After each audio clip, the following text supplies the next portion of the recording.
Shadow Show. Shadow Show. Shadow Show. Shadow Show. Shadow Show. Shadow Show. Shadow Show. Shadowing it. I don't know, Stugotz, if you heard what Chris Cody just said to what might have been just me, because I don't know if he was talking to both of us or just me in the headsets. Right.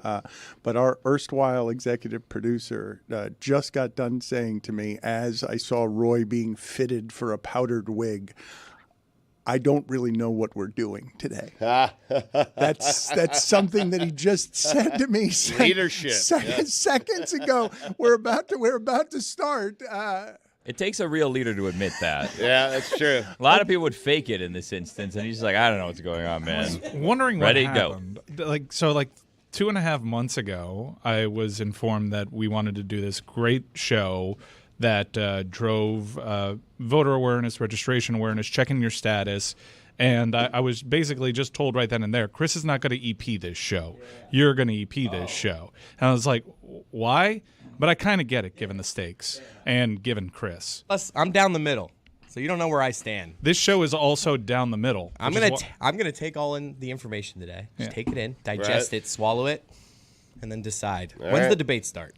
It's important to be apolitical on a show like today because, quite frankly, even though personally I care who you vote for, I want people to get involved in the democratic process, and sometimes people feel like they're not as important to it. Please get involved because the stakes are pretty high, and that's what we're doing. So today's going to be completely apolitical. We're going to be joined by Steve Kerr.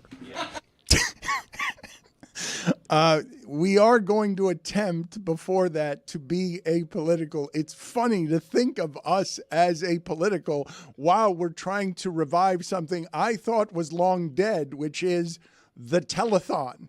Apolitical what? It's just one word.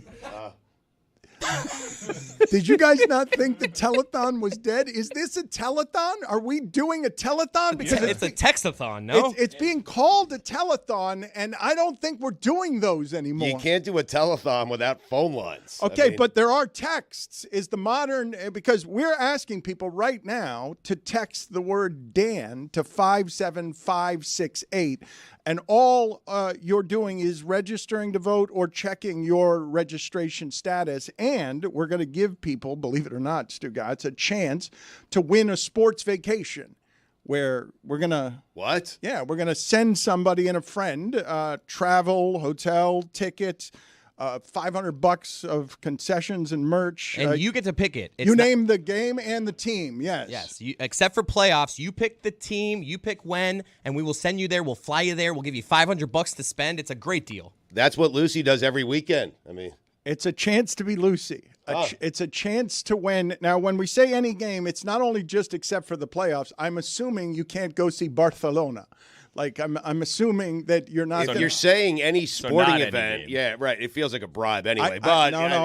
We can't use that word. Don't use that word. You didn't go to any of the meetings. That's a word penalty you box. You cannot. Yes. Okay. Go ahead. Get out of here. Really? I didn't know. Pre-show penalty. Yeah. Get out of here. What's that number I text to? I want to win the prize. You cannot say that. Tell me the number. You can't do that. But I'm texting Dan right now. No, you cannot say words like that. Get out of here. You've been on a major penalty. 5 minutes. Derailing. Stay on message. Text the number. You don't know. Check your status. Get us in trouble. Just get out of here. There's rules. Get out of here. Nobody wants your vote. There's rules. You don't vote. Don't vote. Wow. Everyone else vote. You don't vote. Yeah. Don't ever frame this as like an enticement to get involved here. Check your status. That's the important thing. Just one quick thing. Red Rifle is back.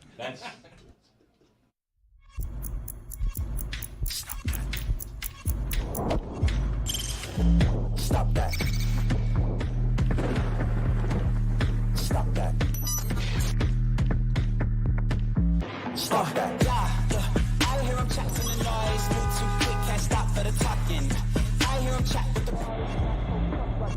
walking. Just too sharp with the prize. White girls let it tell me I'm awesome. Yeah, hot like fire on the pan. If you wanna touch my please use caution. Cold like 0 degrees. I'm out the cage, gotta let out the beast. Revolutionary, gotta let out the streets. Locked in a cage, I'ma let out the sheets. We can't go one man, forget my peace. We take the west side, take on the east. I'ma put them in the cage, never let out the. I hear him chatting the noise. Move too quick, can't stop for the talking. I hear him chat with the boys, not so tough for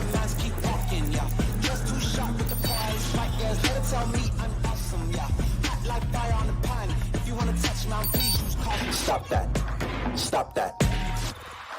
Stop that. I'm pretty sure that's unprecedented. The pre-show penalty where Stugotz gets sent away because he didn't go to any of the meetings where any of the planning for today was discussed. Our erstwhile executive producer went to those meetings but still does not know what we're doing today. It's a lot, man. Seems confused. Well, it's a lot for a lot of reasons. I saw Lucy. She's right out there, but she's not on the show today, which is super strange. We've got sad, tired, and a bit angry Abraham Lincoln in the back row. He said before the show that he thought that the beard make Kirk Cousins. The beard makes somebody, and in this case, it does not, because it does not hide Abe Lincoln's sadness. You seem, for a costume, you don't seem very merry here on voter registration, National Voter Registration Day. So I'm sick of doing important work and having you dressed ridiculously. But I also know that this is vulnerable. Having a telethon is tough. Doing important work is tough. And when you're unsure of yourself, you want eye candy. And I know you automatically feel much better about a show if someone's dressed up. Roy, what are you? Barack Obama. Duh. So you put on a powdered wig, and so you're an old-timey Barack Obama, and you're being called Baroque Obama. Why? Just because it sounds like Barack? I just do what they tell me to do, Okay. Dan, at this point. And they told me to wear a suit, and then they stuffed a wig on top of my head. So, All just trying to get to the end of the play. All Yes. right. This is what the play is. Okay? I'm John Q. Public, in case you were wondering.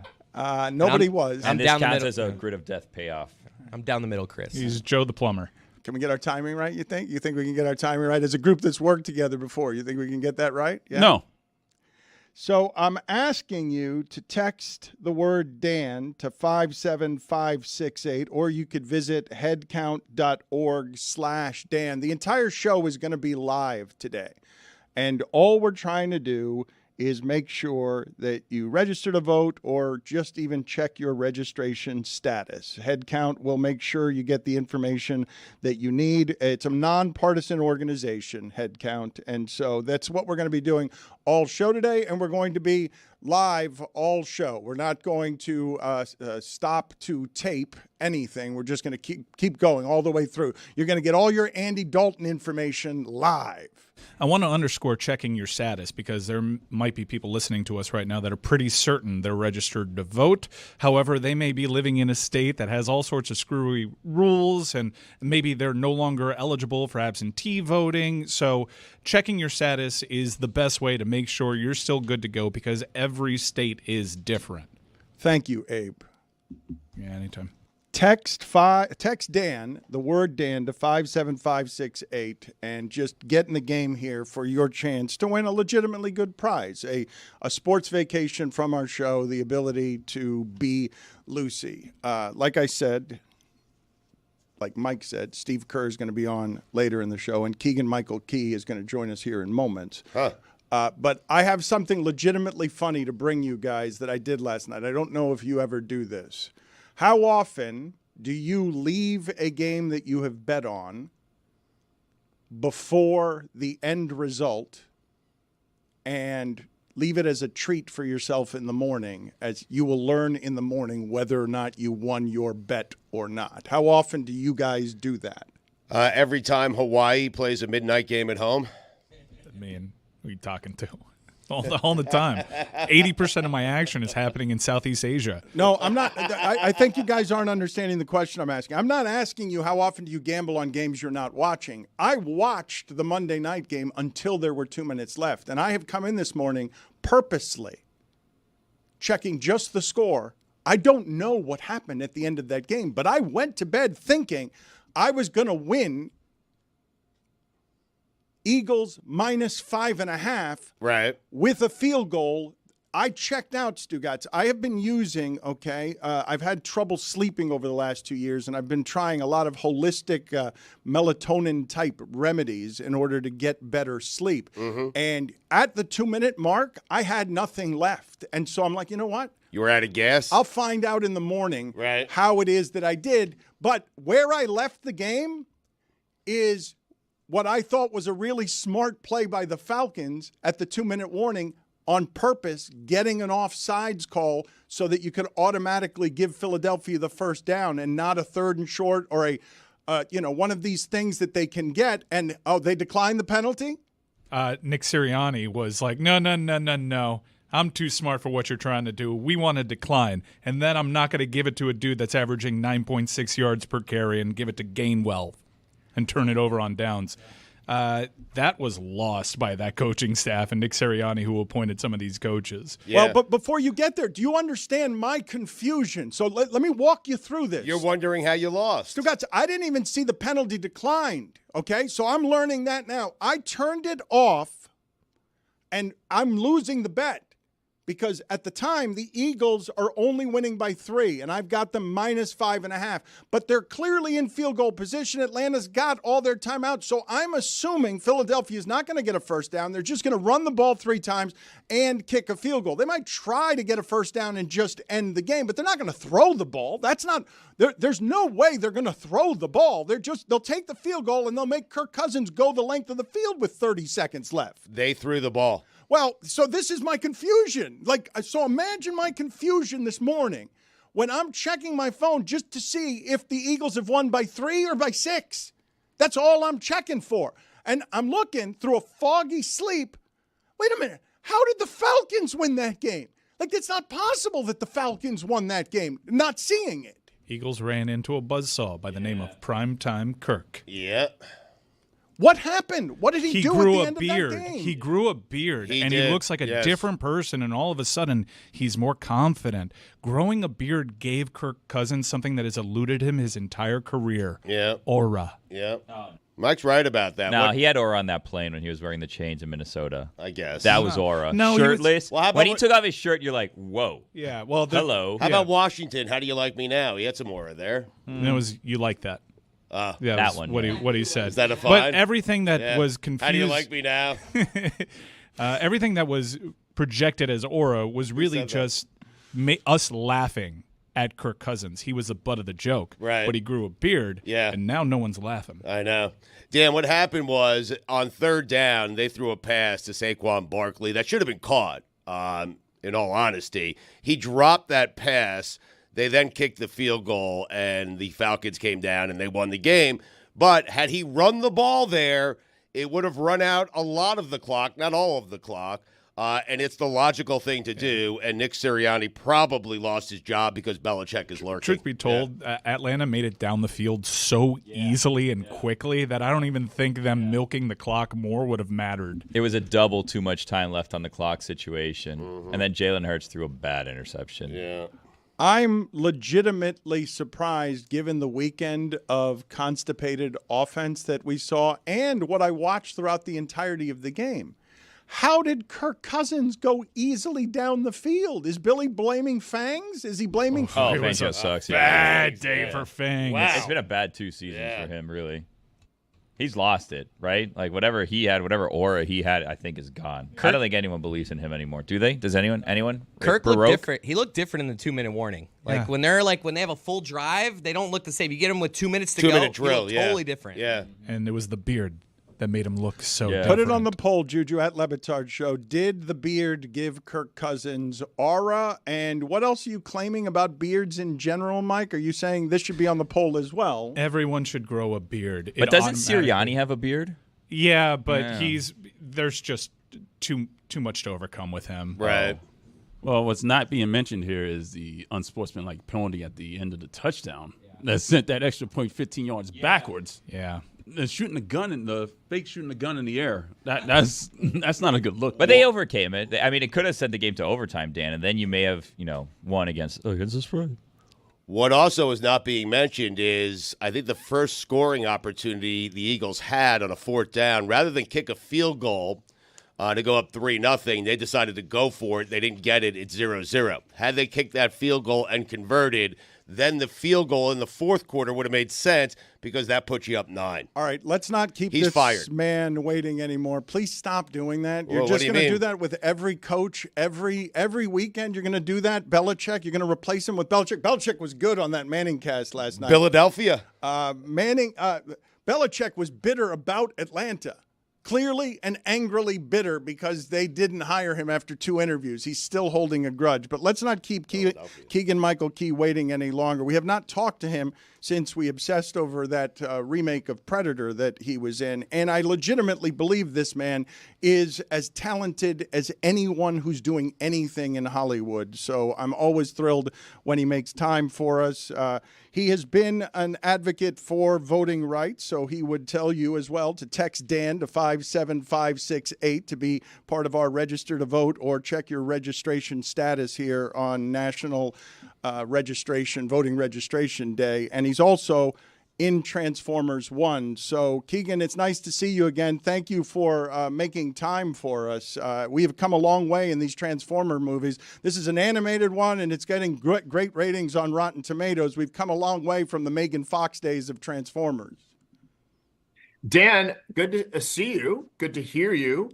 I love everybody's amazing look here. Can I just talk about this? What's with the wig? I want to just talk about this wig for a second. I wish you wouldn't. You wish I wouldn't? Well, it's just a bad idea, poorly executed. But Roy, if you'd like to explain to a really talented person how to do entertainment poorly the way we're doing it, please explain why you're wearing a powdered wig. I am supposed to be Barack Obama. And I was told to dress up in a suit and wear a wig today. So, yeah.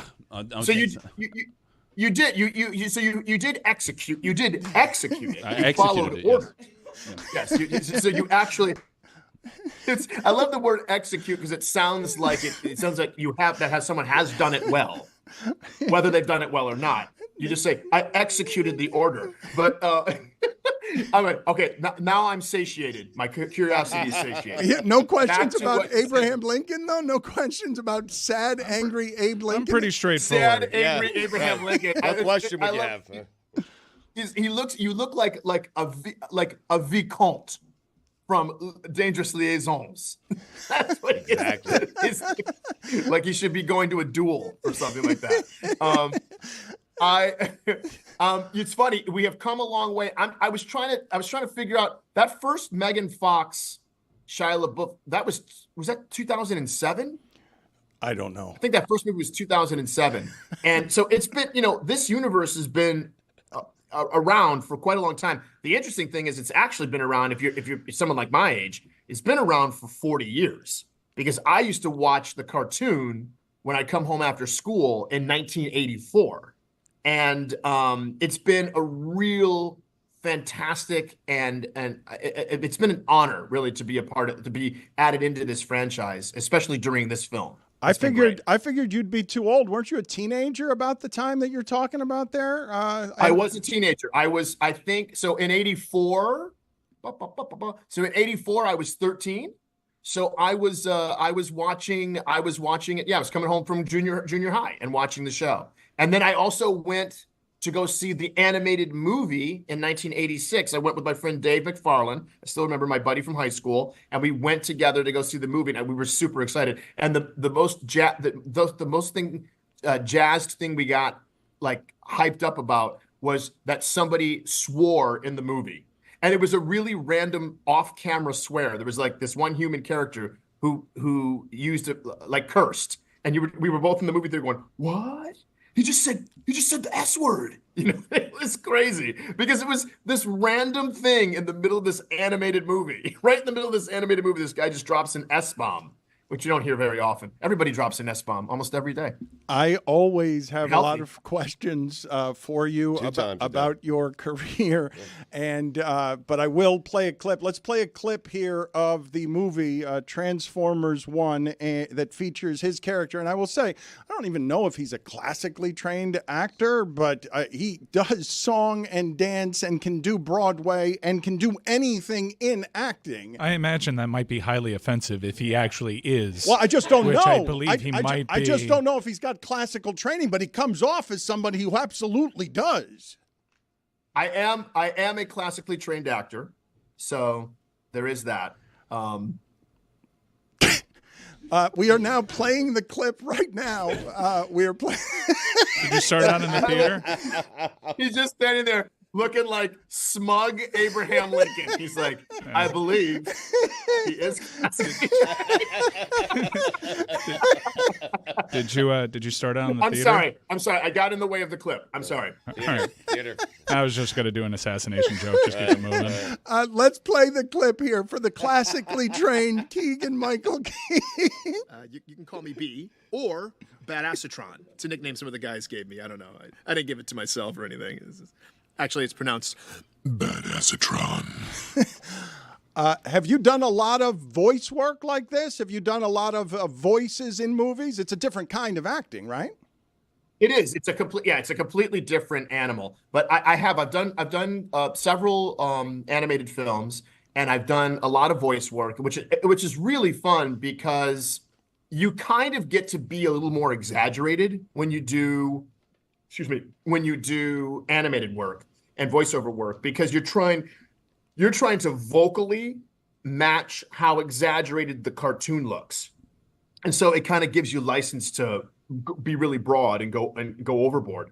But what was interesting is I find myself, when I do a lot of voiceover work, trying to give myself a challenge to cover up my voice or disguise my voice with, a lisp or an accent or something. And in this one, it's really kind of bare bones. It's really just me. It's kind of like a higher, energetic, youthful version of me, but it's still really kind of just me. Do you have a kind of work that you enjoy the most? I don't know. I imagine that most people want to talk to you about Key and Peele, but I don't know what you would say is the thing that you like doing the most. I absolutely loved being on Key and Peele. There's no doubt about that. But the thing I love doing the most is live theater. And I think probably because you get instant feedback from the audience. I mean, when you're making a film or a television show, you can be having fun with your colleagues and your coworkers, but you can only guess how well it's going to be received by an audience at home or in a movie theater. Whereas when you're there live with the people, there's this wonderful synergy between you and the other actors, you and the audience, you and the crew. It's such a wonderful, exhilarating experience. It's like sports. It's like you're playing the game of the play. And that's something that I really enjoy, probably the most. Live theater, not a fan. Not a fan. Well,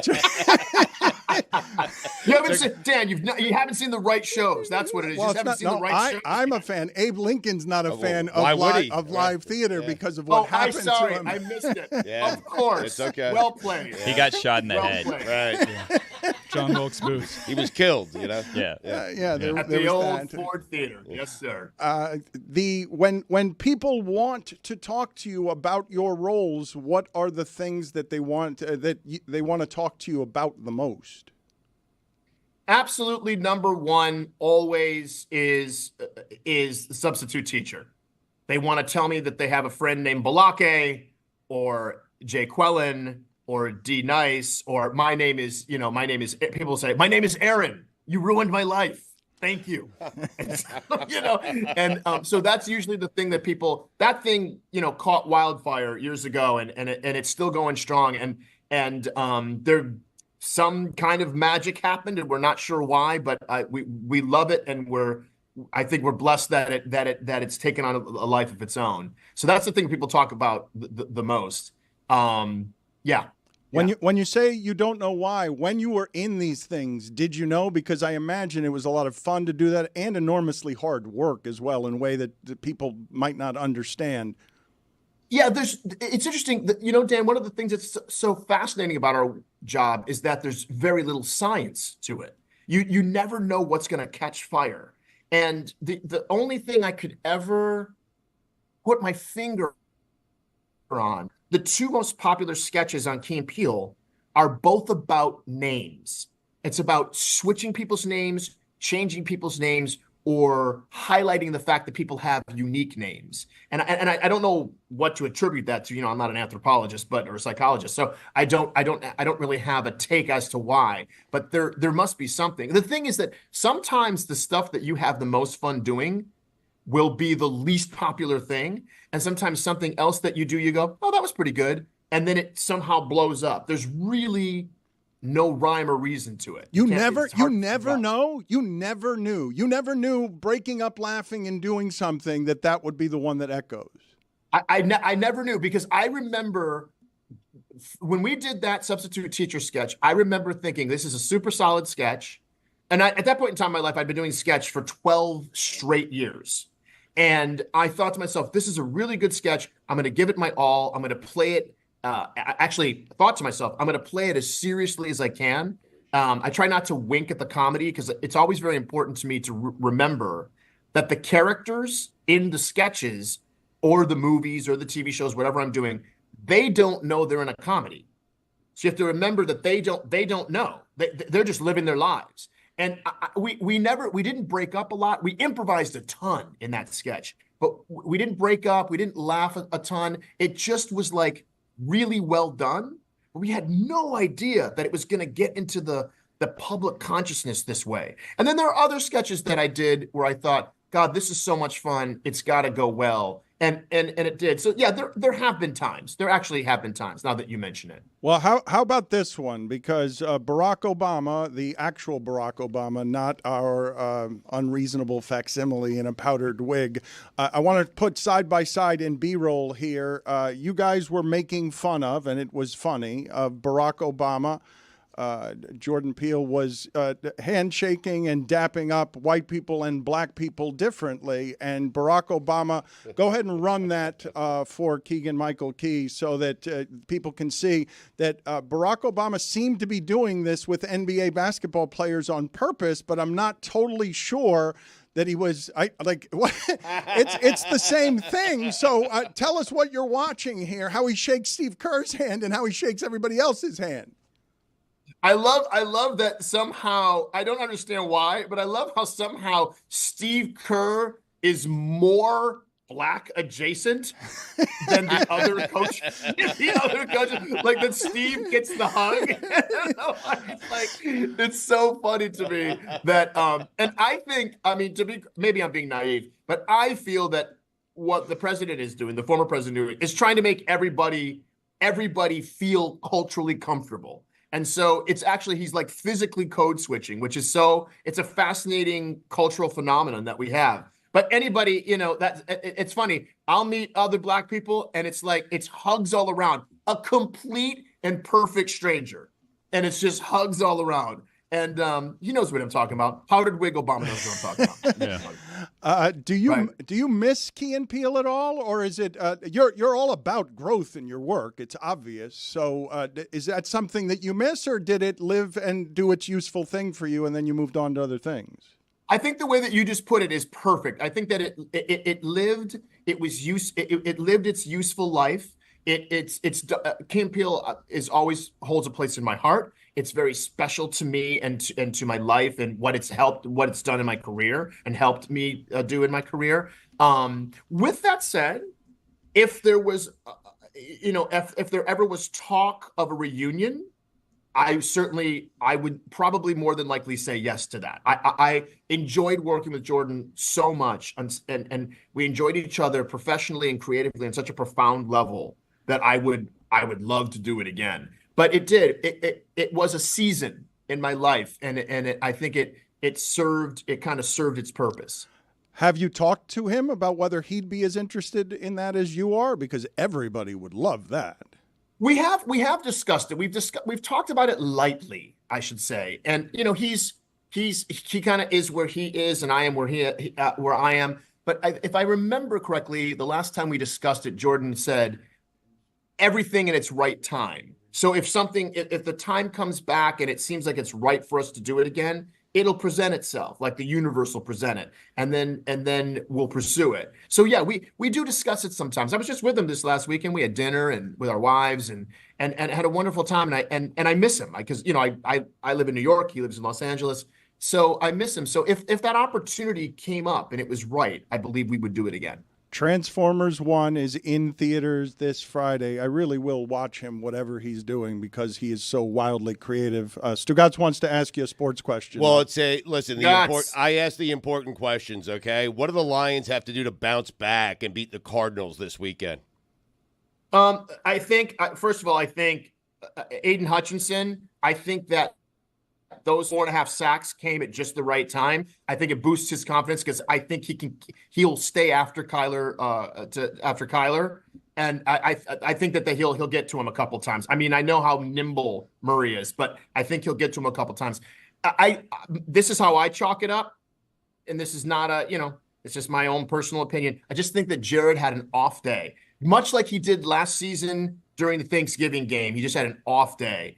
And those last throws at the end of the fourth quarter, like when the clock was going down, it was just like they were lackluster. I think that when that happens to him, he always bounces back. It really kind of was on his shoulders. He just wasn't having a great performance. And I think he's going to be fine. That was a disaster. They were one for 7 in the red zone. How do you get only 16 points when you've got 463 yards? Yeah, that is a conundrum, and that is a concern of mine. But I feel like the bounce back is going to happen this week. I feel like it could be a shootout, and sometimes I think Ben Johnson thrives during a shootout.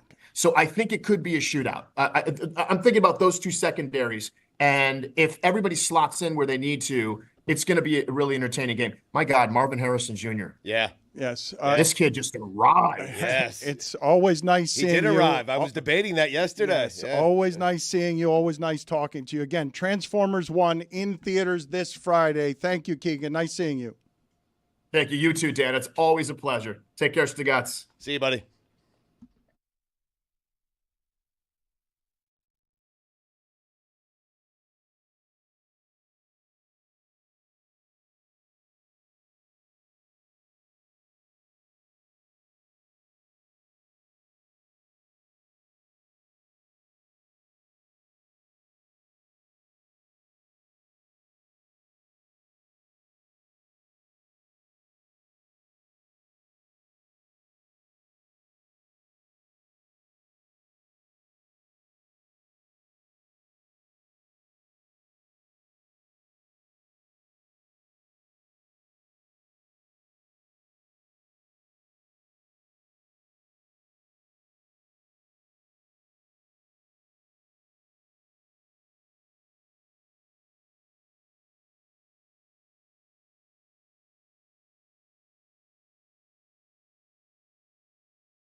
Let's get back to sports here. Dianna Russini is the senior NFL insider for The Athletic. She's got a new podcast with Chase Daniel. It's very popular. It's very good. Scoop City is what it's called. And she's also our working mom insider. Oh, yeah. One of the very few, I think, are there any other working mom insiders doing the Schefter Woj thing of 20 hours a day? I have to be connected to my phone at all times.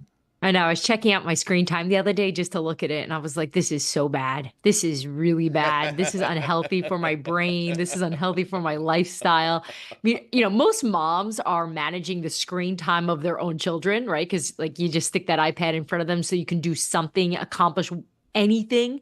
I need to manage myself at this point. So no, I don't think anyone's doing it, although I do think moms and dads that are working in the NFL space kind of feel this commitment to having to be on all the time. I mean, just look at the Panthers yesterday. Out of nowhere, we were shocked that the Panthers made this decision to bench Bryce Young. Like, I did not see that coming. I don't think anyone did. Does it make sense when you talk about the Carolina Panthers doing this after 2 games? I mean, yes, but in the moment, if you're just spending your Monday afternoon doing whatever it is that you're doing and you cover the Carolina Panthers and that breaks, your whole life is in shambles. And mine was too yesterday. Well, I was texting with you recently and you were doing your job and you said to me, hey, I got to get back to you because one of my kids put my wallet in the microwave. So, I mean, what are you doing? Like, explain that to us.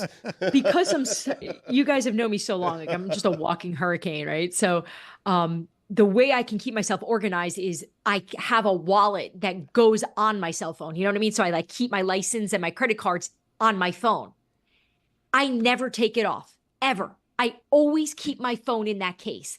And for whatever reason that day, I decided to take the wallet off of the phone. So I took the case off and put my phone on a charger and went back into the kitchen where my sons were just getting ready for dinner.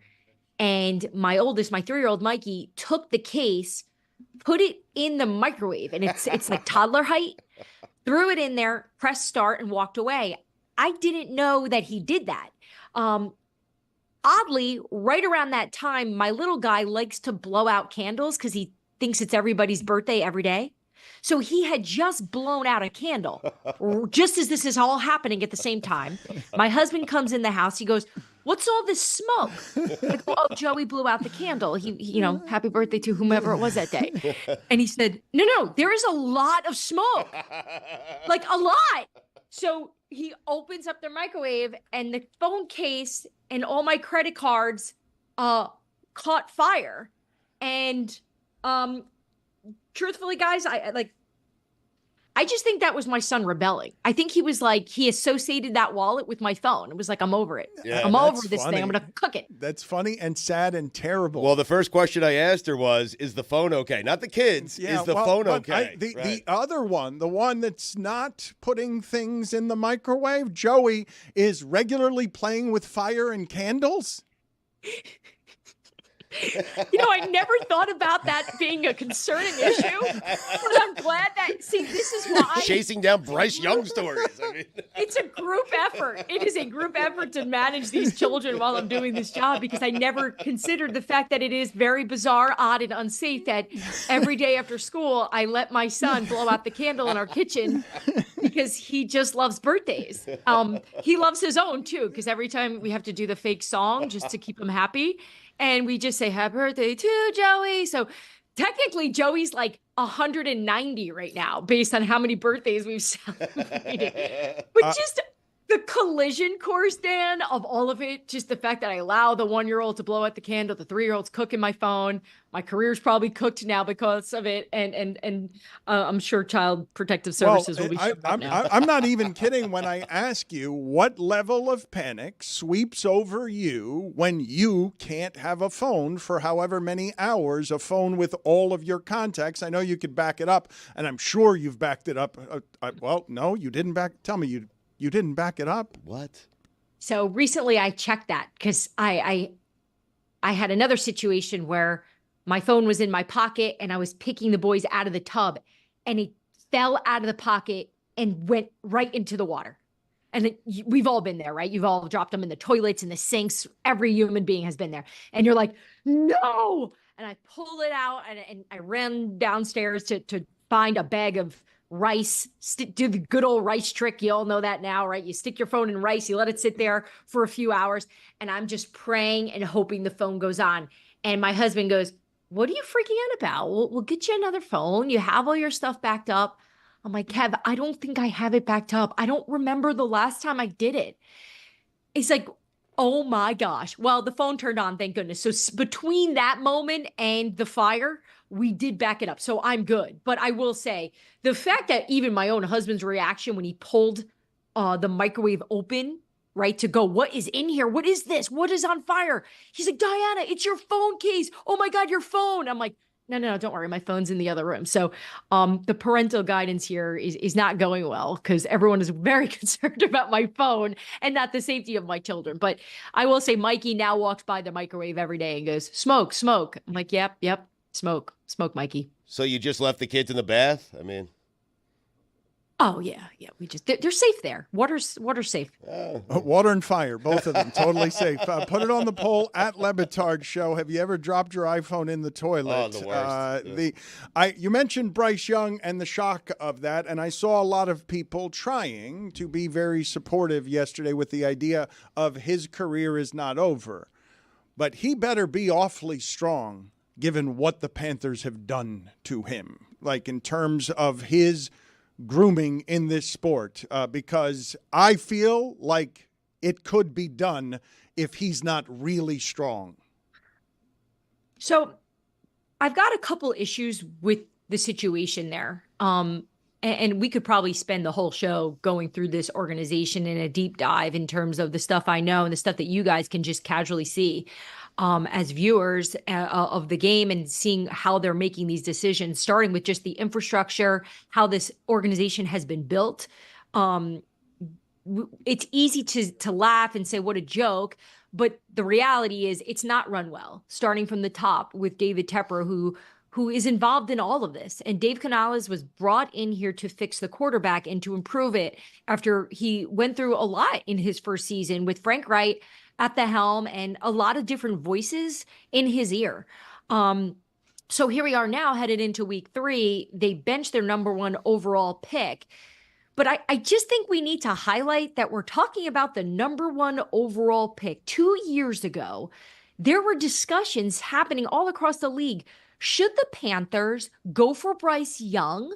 Should the Houston Texans perhaps go for Bryce Young, knowing that they wanted a quarterback in this draft? So how quickly things have changed. So you're telling me now Bryce Young is broken after everyone in the league said this kid was amazing, that he was great in the meeting rooms, in the classroom, on the field. Now he's too short. His build is too frail. He's not big enough. His footwork is horrendous. What happened? What happened between the draft and right now that it's this bad? The Panthers happened. The Panthers did. And it's correct. And look, there's going to be some accountability from Bryce Young here too. There has to be in terms of what did he not do? And you have to put yourself in his shoes, which is why I think he needs to go to the front office and say, I want to trade.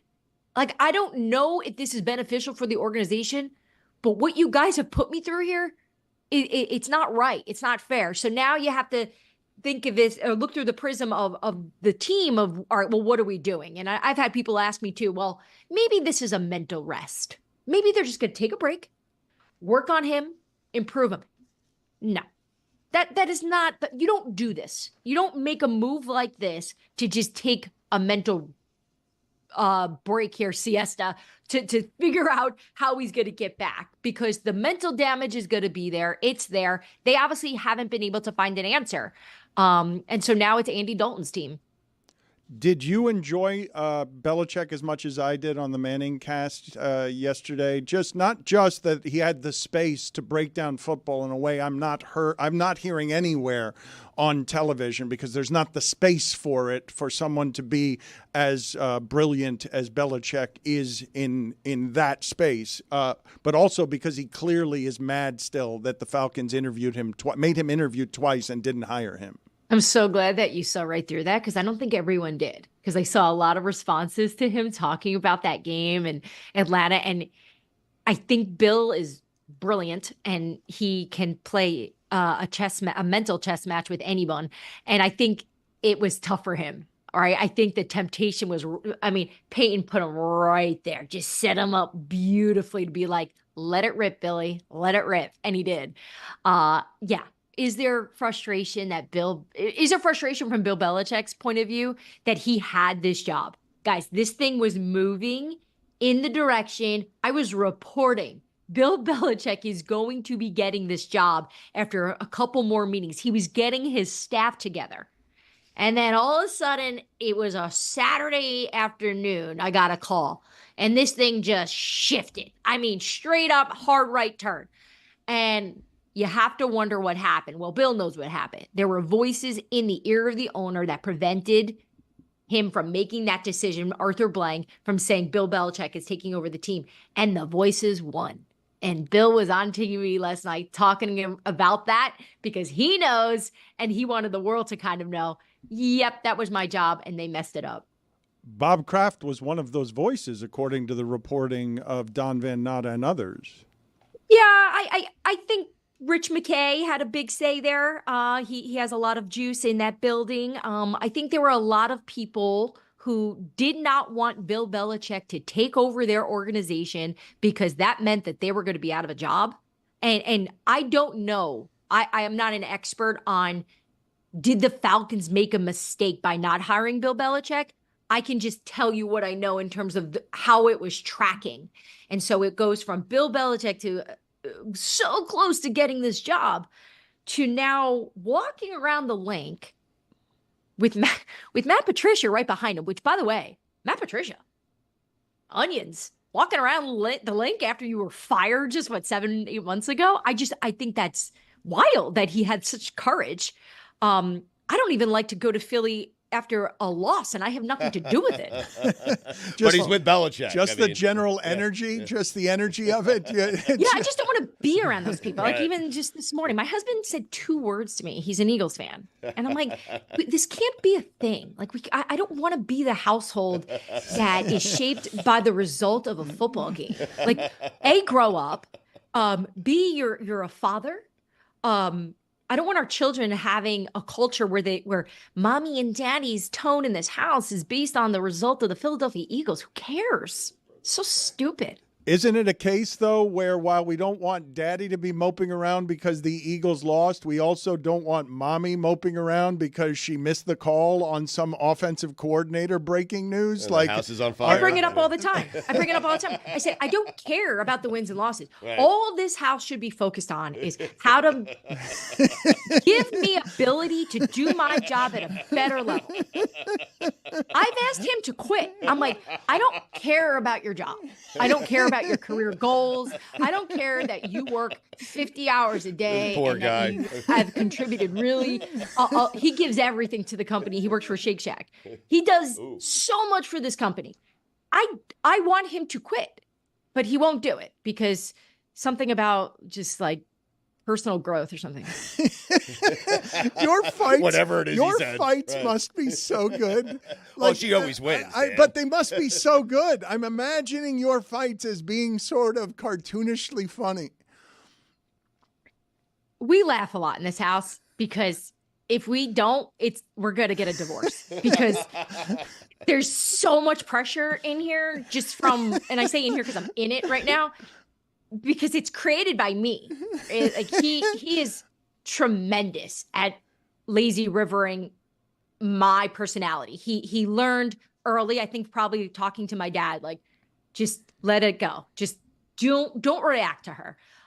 She's got to have meltdowns and scream and yell. but it's give and take. And I probably have to do a better job of giving, but I got to break stories. That's the most important thing. Is Nick Sirianni in trouble?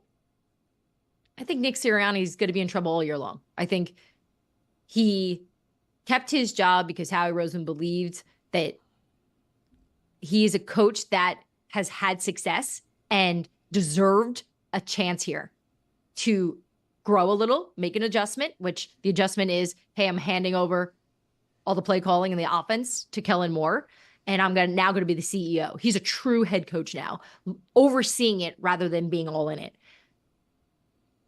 A game like last night where there was some questionable decision-making by him, I think the pressure is immediately turned up because we know the leash is so short. Because last year they had an opportunity with, look, Bill Belichick is walking around the link. Like if you're Jeffrey Lurie, you're going, just switch it. Just do it now, right? He's not doing that. He's not saying that. But he's thinking. I just think with this coaching cycle, guys, and I'm so glad I'm joining you every week because we're going to probably talk about it so much.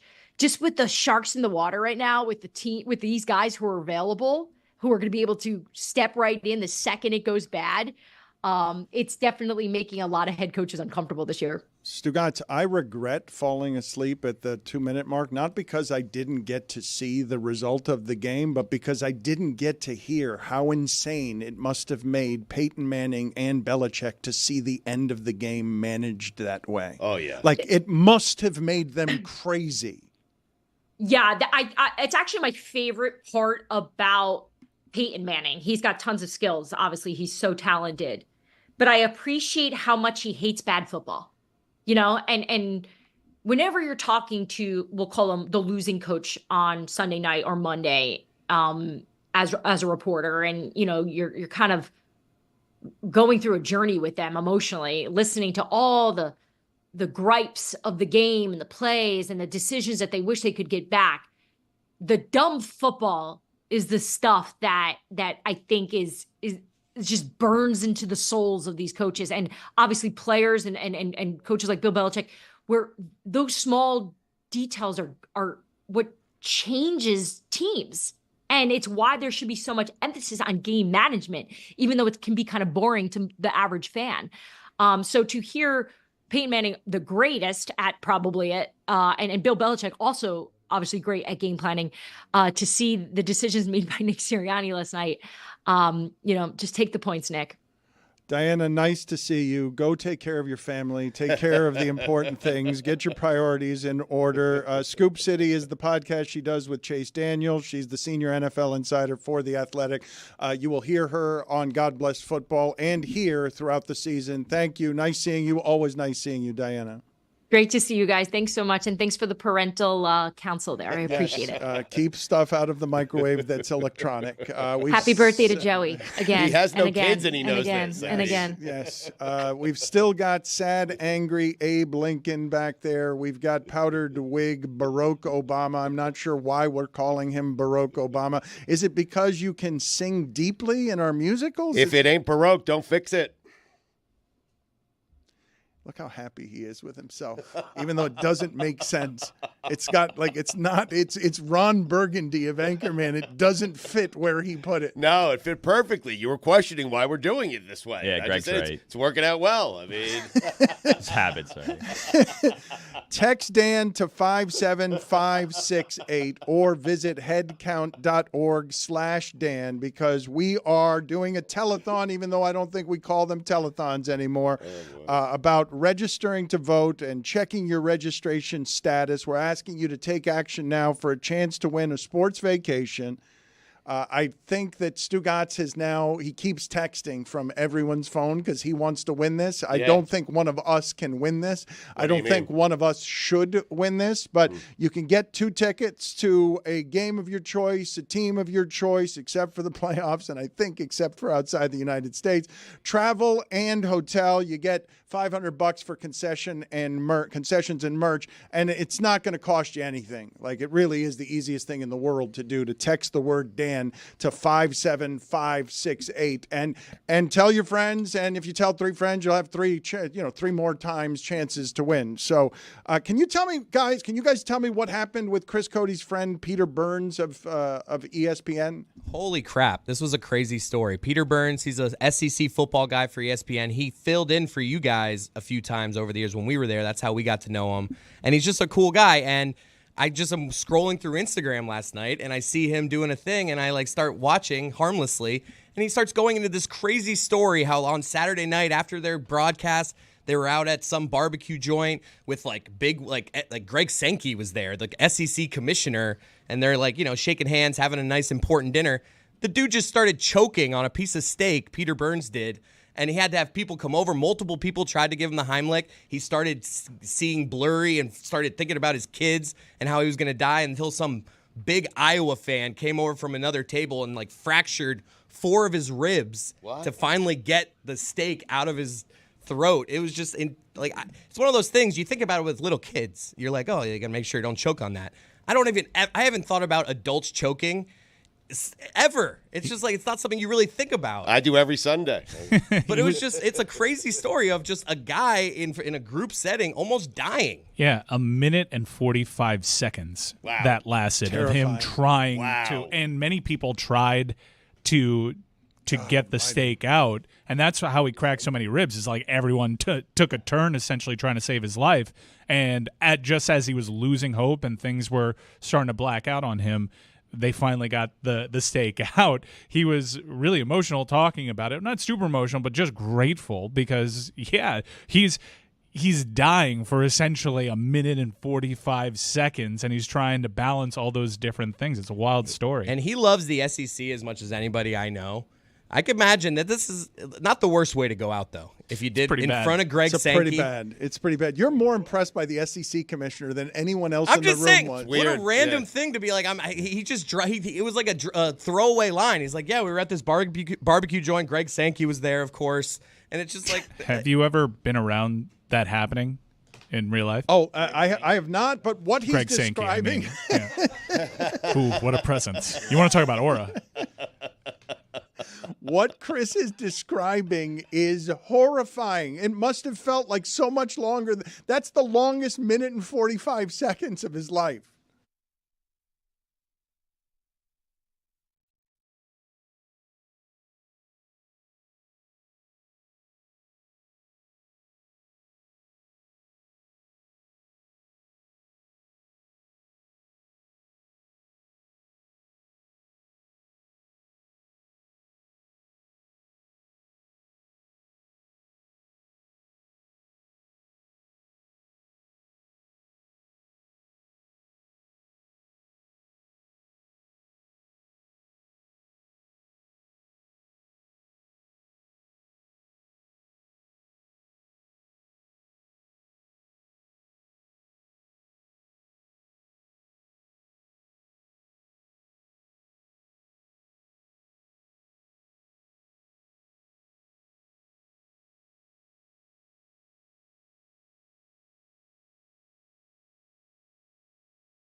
Stugotz has a top 5 list of top 5 athletes whose names connote Election Day. Yep. Billy is ready to debut a new segment that he's saying that Thomas, who none of you know, is very excited about. Yeah. And Mike has a choking story that we didn't get to that we should have gotten to in the last segment. So we will get to all of that in a second. But first, I'm telling you to simply text the word Dan, if you can hear me now, to 57568, and you will have a chance to win a sports vacation that is, tickets, game of your choice, team of your choice, travel and hotel, $500 for concessions and merch, and it's a chance to win a sports vacation. Or you can go to headcount.org/Dan, and what we're doing on National Voter Registration Day is just getting you to either register to vote or check your registration status. I want to seize on that because covering your own hiney come voting time is a big deal. Just have peace of mind because every state is different. Some of these states are actively trying to subvert and make this process even more difficult. Sometimes people get lapsed out. So why don't you just check your status, thanks to our friends over at Headcount, and have the presence of mind. And if you aren't what you thought you were, that website will also provide steps on how to make sure you are registered to vote in what is a really important election. Roy, I continue to be totally confused by what it is that you're going for. So am I, Dan. He looks like Rick James if he were alive today. Huh. If it ain't Baroque. He looks like Brian May. Thank you. I feel like if anyone should know what you're going for, it should be you. Again, I just do what I'm told, Chris. I was exactly told to cover right. the suit and a wig, and that's what I did. He's got the Obama thing down, and then you put a wig on it, and it's Barack Obama. Play on words. Time now for Stugotz's top 5 athletes whose names connote Election Day. Do we have an OLI, or is it we have several, Dan. All right. Yep. Tashard Choice. Like that one, huh? That made me smile. The first smile I've had all day. I told you not to break character. I told you to stay. I'm not in character. I'm angry Abraham Lincoln. Genuinely miserable. I hate dressing up. And the reason why I hate dressing up is because as I've aged, I've gotten bigger. And anytime I have to wear a costume, it's like, make sure you get a dress shirt. I'm like, I don't want to get a dress shirt. And so they just got me a dress shirt. And then it's a large. And I haven't been a large since sophomore year of high school. So all of it is deeply uncomfortable. So, Right. But I haven't had to play a character. Dan knows how I've aged, and I just don't like doing this anymore. But Tashard Choice did bring me a glimmer of hope and happiness. Good start to the list. Chad Pennington. Chad. Hanging Chad. Yeah. Yeah. Deion Branch. That's how I referred to most of his passes that Dolphin season when he finished second in MVP voting. Just hanging passes. Thomas Partey. I think it's Partey, but for the sake of this segment, Partey.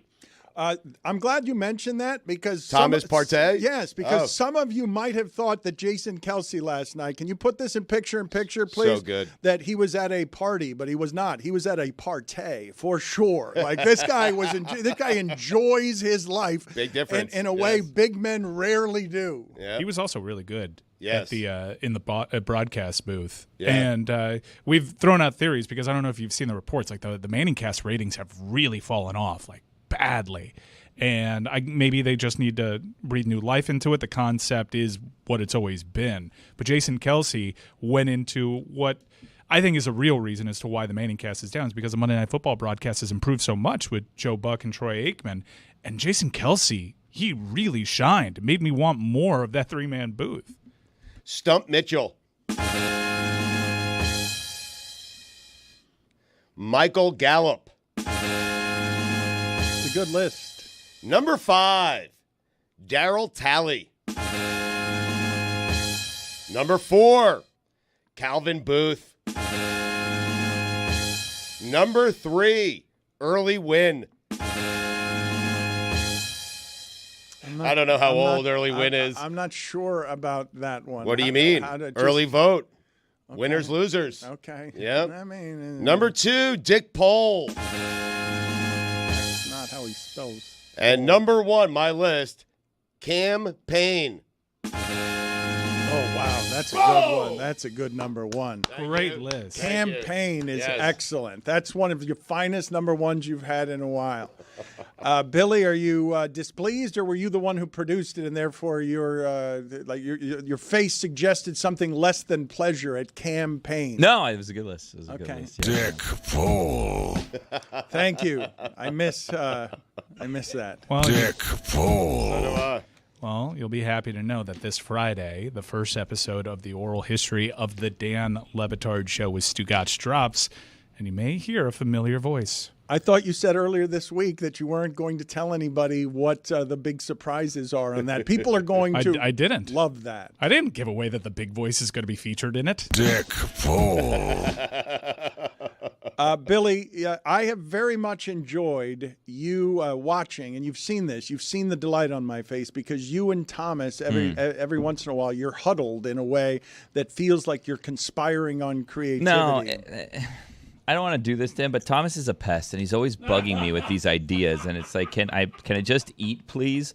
And he's just always buzzing about. So it's really just him pestering me a lot of the time, if I'm going to be perfectly frank. But I'm Billy, so. Okay, so thank you, Frank. So you're Logan Roy. Stop buzzing around. You're yelling. Stop, I don't know who that is. On Succession, he yells, bleep off, stop buzz. When he gets mad, he Played by Brian Cox. The guy from Super really? Troopers. No, the middle linebacker from the Miami Dolphins. Wow. Oh, yeah. What is the new segment? Oh, okay, I'm glad you asked this, Dan. So I wanted to do my part. I heard about this textathon that we were going to be doing here. So, in preparation of this, we sent Thomas to the Republican National Convention and the Democratic National Convention. And we said, you know what, we're going to be right down the middle. We're going to cover both conventions. And leading up, to the election time, I figured people want to hear from politicians. People want to hear from representatives, senators, and the like. And what do they want to hear from them? They want to hear from them who they think are going to win certain football games. So we came up with this idea, and it's a game called Bet the House. And then hold on a second. And then here's the thing. Here's the thing about Bet the House. We were pulled into a meeting, and we were saying you can't advise people to bet the house because if they lose, they could lose their house. So I said, hold on. Wait, no. So the segment is called Bet the House of Representatives. Just a second. And here's the thing. We couldn't get a ton of members of the House of Representatives. So then this one is going to be called Bet the Senate of Representatives. All right, so there are a lot of liabilities and legal issues. It's time to bet. The Senate of Representatives. Let's bet. The Senate. Okay, I just want... It's time to bet the House of Representatives. Yes. The Senate of Representatives. Bet the Senate of Representatives. Bet the Senate of Representatives. Bet the Senate of Representatives. Football. Bet the Senate of Representatives. This week's guest from the state of Vermont, United States Senator Peter Welch. We got a big one in the big house as the USC Trojans take on the Michigan Wolverines. Senator Welch, who you got? Michigan is a very important state for us, so let's go with Michigan. I want to tell you what I delighted about most, seeing that all play out on television. I'm watching Jason Kelsey dance to that music while Barack Obama stares blankly ahead, not knowing why he's dressed that way in a powdered wig. I just do what they tell me, Dan. I just You came mentioned in with that, some, and, yeah. but in the humor of everything I'm watching, Abraham Lincoln's not even a part of the festivities. Like, I'm watching and I'm laughing at the stupidity that Thomas and What? Billy have put together What do you there. mean? That's Peter the Welch thinks there's a big upset this week in the big house. Yeah. That's the whole segment. Bet That's the it? house. Yeah. That's it. That's bet the Senate or not, It's Representative. not bet the house. I was told the segment was bet the house, and then you're telling me Well, that because for he's a legal senator. reasons, Yeah, no. So Don't want to lose your house. the Yeah. Senate of Representatives. Right. You mentioned that. Mike, your choking story, because that had to be for Peter Burns a horrifying minute and 45 seconds, the longest of his life. Yeah, you got to do what Danny Tanner does, shoot 24 times. But this, I was actually in a room where this was happening. I was at my favorite steakhouse. I'm actually going there this weekend, Burns in Tampa. Yeah, And you know how delicious. they have like different dining rooms. In my dining room, Right. there was someone at a table that was choking really badly on a piece of steak. Huh. And he had people at his table trying to help him, and they were failing. And so I'm there with a fork and a piece of steak on I the just picture fork. Mike like cutting a piece. Someone should help this guy. Yeah, well, I kind of got frozen, and I was just watching the spectacle, and my instinct was to help, say, help. We have someone choking over here. Luckily, a hero at the table next door got up. I guess he worked in medicine or something, because he said like something to that effect. Got up behind the guy and saved his life. And then he sat back down. He was on a date. The guy looked so badass. Me, by comparison, not. I was just kind of shell-shocked by the entire thing, and then just kept eating my steak. But it's a weird way to have a date night with your wife, I got to tell you. In your defense, though, I don't want somebody doing the Heimlich on me if they've never done it before. And I guess in a setting, you're not going to get a lot of people with experience, but there's got to be like the right way to do it. And Right. if It's like, I'd rather die than suffer but a if fractured But ribs. if your only choice is someone who doesn't know how to do it, you'll take it. But Are I you just, like, are at least you they're choking trying. and waving people Right. off This like, guy's no, like, not you? He's like squeezing my know. upper abdomen, like it's just No, he doesn't know no. the right place to do it. Right. I need someone who knows. That's why you got to yell in that spot. Is there a doctor in the house? You can't. Right. You're choking. Not you. That's what you should have Well, done. I You mean- should have stood up. Is there a doctor in the house? No, he should have crazy. done something. It was crazy because like something was like to that effect was screamed, and there actually was.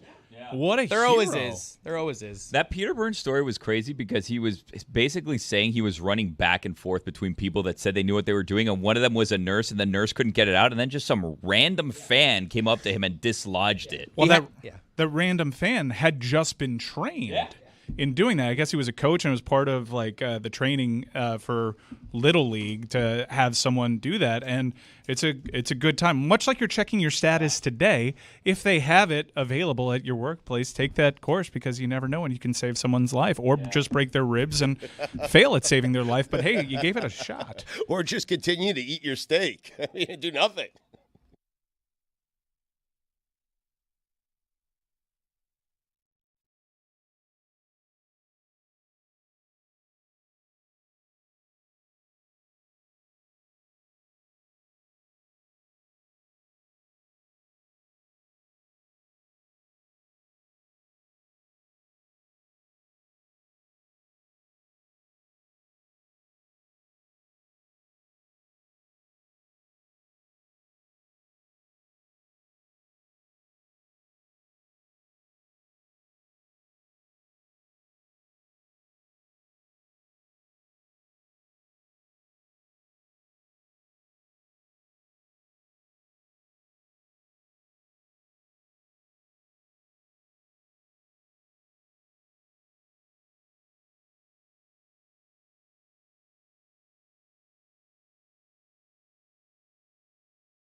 Diddy is in a world of trouble. There's going to be a press conference at some point in the next couple of hours, but his freedom is over for a while. No matter who his lawyers are, it would appear, but we will get more information as that story develops. I don't believe in the history of our show there has ever been a number one in a top 5 list better than Cam Payne. I believe that's the best it's ever been done on athletes whose names connote election day. As part of what we're doing, National Voter Registration Day today, and it is nonpartisan, you text Dan to the number 57568, or you go to headcount.org/Dan and either register to vote or you check your registration status. And the result is you will get a chance to win a sports vacation. You name the team, you name the game. There are some restrictions there with the playoffs, and I think out of the United States, but we will get you and a friend there with hotel, with airfare, with tickets to the game you want to see, and that can be any game. So there are going to be some that are really valuable games that people are going to have a hard time getting tickets for, and it's going to be on us to get those tickets for you. And it's $500 in concessions and merch, and it's the easiest thing to do. It's just text the word Dan to 57568, tell your friends, and it'll give you multiple chances to win. And we wanted to make this a fun little competition, too, because if you saw more people getting involved, you'd realize, oh, this is pretty easy. All we want is for you to check your status, whether or not you are eligible to vote. And if you're not, go ahead and go through that process. And that's why we're doing this. So how do we further incentivize that? Why don't we get states to compete and see who's better? And our partners over at Headcount said that they could actually track how we're doing per state, which is huge, especially with so many crucial swing states. So we even got Jeremy involved. He's got a player, Steve Kornhacky, and he's got a big old whiteboard. But there's only one thing that is missing with our whiteboard, and that is state lines. Wow. As you can see, we have a map, and we don't have any state lines. Why don't we have state lines from Steve Kornhacky? Because I thought of a bit. So here's what I want to do, and I've kept this bit secret. I've been so excited for this bit. I want Stugotz from the top. Close his computer right now, and take away his phone. I want Stugotz to draw in the state lines completely from the top of his dome.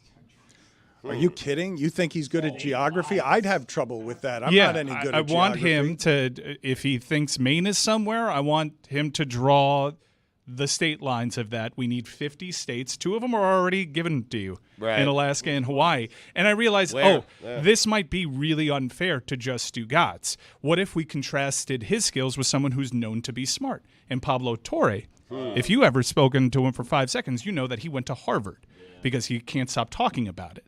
So I figured this could be really good if Stugotz actually holds his own against someone who is known to be super intelligent. And Pablo also had no idea we were doing this bit. And I thought it would be also pretty funny if he was bad at it because he's an intellectual, you see? So we're going to do that. They're both going to draw the state lines. Wow. All right. So 2 of the states are in different places on these maps, though, not to be argumentative.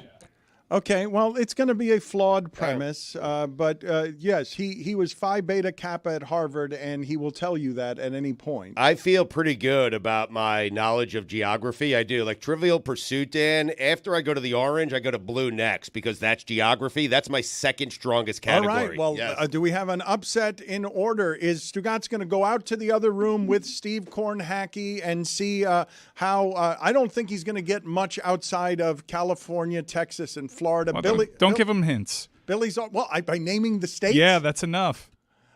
Billy is making faces. Drawing the lines is so hard. Like you could know where the states are, but knowing exactly where the lines are is going to be a challenge. Especially when you get up to the Northeast. But I'm also curious to find out what Pablo's reaction to all of this is, because I think he may feel attacked that we're going to try to make him the butt of the joke here, and I am trying to do that. I want him to look stupid. I don't like this. I do not like this, for the record here. People have been ruffling papers around everywhere. I did not know what was happening, and this is a total lose-lose situation for me. If I win, I beat Stugotz.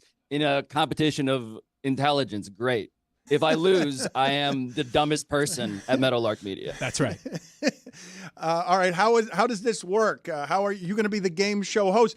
Pablo, we'll talk about this later in the show. I was thrilled last night, legitimately thrilled to watch Pablo win with epic punctuation, Celebrity Family Feud. It brought me a happiness that I cannot tell you a game show has ever brought me, but we're not going to talk about that. No, we're not going to talk about that. What we're going to do is... I thought we were going to talk about that. That's why I was here, very enthusiastic. Instead, I've been pranked. Yeah, we're just gonna thanks. we're just gonna laugh at your expense. So we're just gonna get started. This is something I don't want to do play-by-play of this because that's not super entertaining. This is gonna be just stimuli if you're watching along on our YouTube page or any of our other wonderful platforms such as Peacock. And we're going to have this going on. As you know, I'm dressed right now as Abraham Lincoln just because Dan constantly needs eye candy to get these gimmicks over. And so that's what we're going to do. We're going to check back, and we're going to progress with your status as it's going live. All right, so this is how we're going to do this because we do not want to alienate the audio audience, but we're also doing a totally live textathon, telethon for the next 2 hours. We're just going to be on live doing this, and we will check in with Steve Kornhacke. Should I check in with him now, or did you just set this up in a way that makes him irrelevant? No. Steve Kornhacke is going to try to go through Stugotz's state lines when it's all done. He needs a map to work with. But he needs a map. And so Stugotz is going to draw that map. We will check in with Stu and Pablo periodically, but we're going to continue doing our show as they try not to embarrass themselves. Okay. The middle top of this map looks like we're missing Great Lakes, it looks like. The maps are different. It appears that the maps are not the same. The one that Stugotz has is slightly different than the one that Pablo's has. looks better. It does look better, but we will check in later with them. And Pablo is right that this is a lose-lose situation. Yeah, we were off to a great start. Stugotz is main.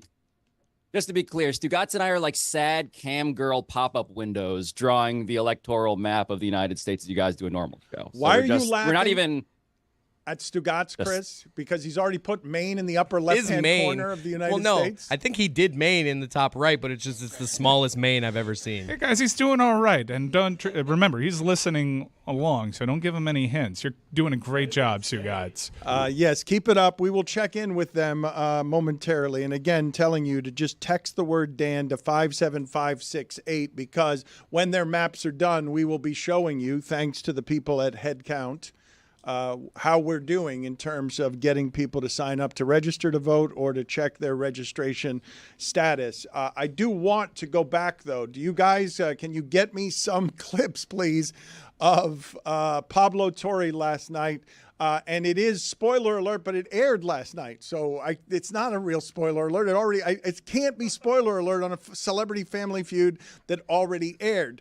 My wife asked me when this was revealed last night, she says, well, is this a family that Pablo is a part of? And I'm like, no. And she's like, so it's just strung together Asian people who are not related as a family? And that's exactly what Pablo was on, a team of Asian people who he needed to win at the end. John Legend was on the other team of Legends. And what Pablo did at the end has to be the greatest feeling that someone can feel in game shows. On the last answer, getting a number that allows them to have 150 points because he needed to get 150 points at the end. But let's just show a couple of the clips from last night because I felt genuine enthusiasm and excitement just being anywhere near being able to watch it. Let's see some of this.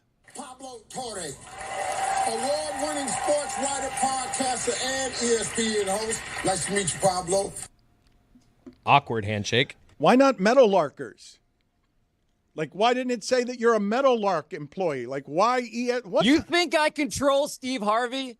You think the takeaway from what you're about to see is I am in control of the most television person in modern television? What kind of handshake was that?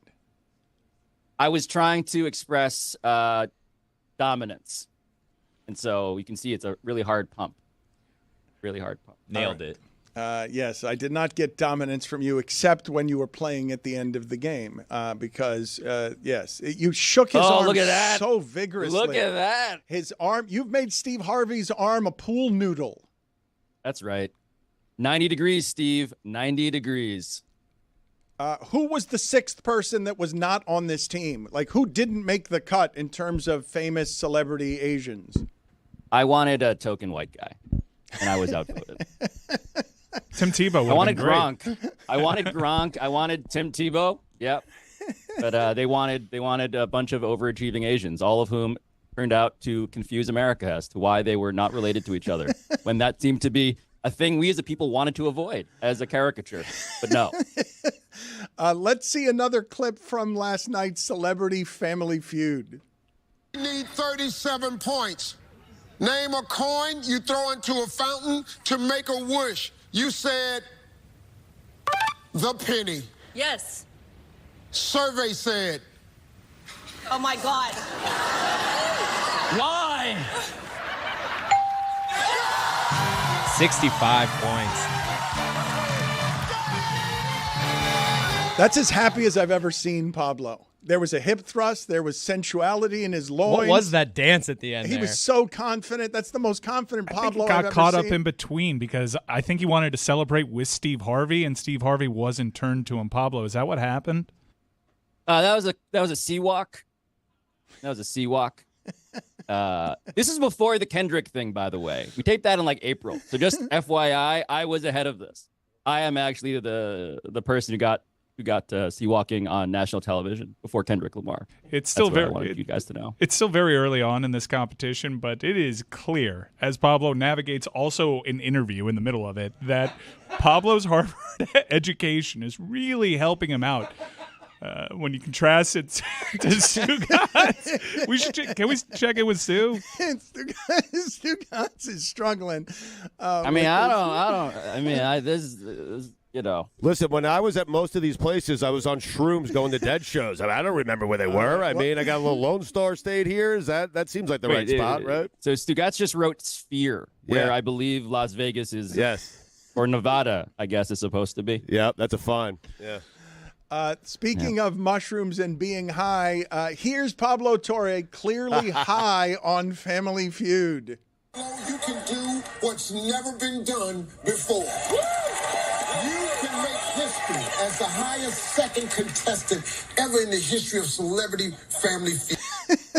He was seeing right through you there, Pablo, huh? I mean, I've never wanted to stare directly into a camera and wink more than I did in that moment.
Steve Kerr is going to be on with us later in the show, and we're going to stay live the entire time on YouTube.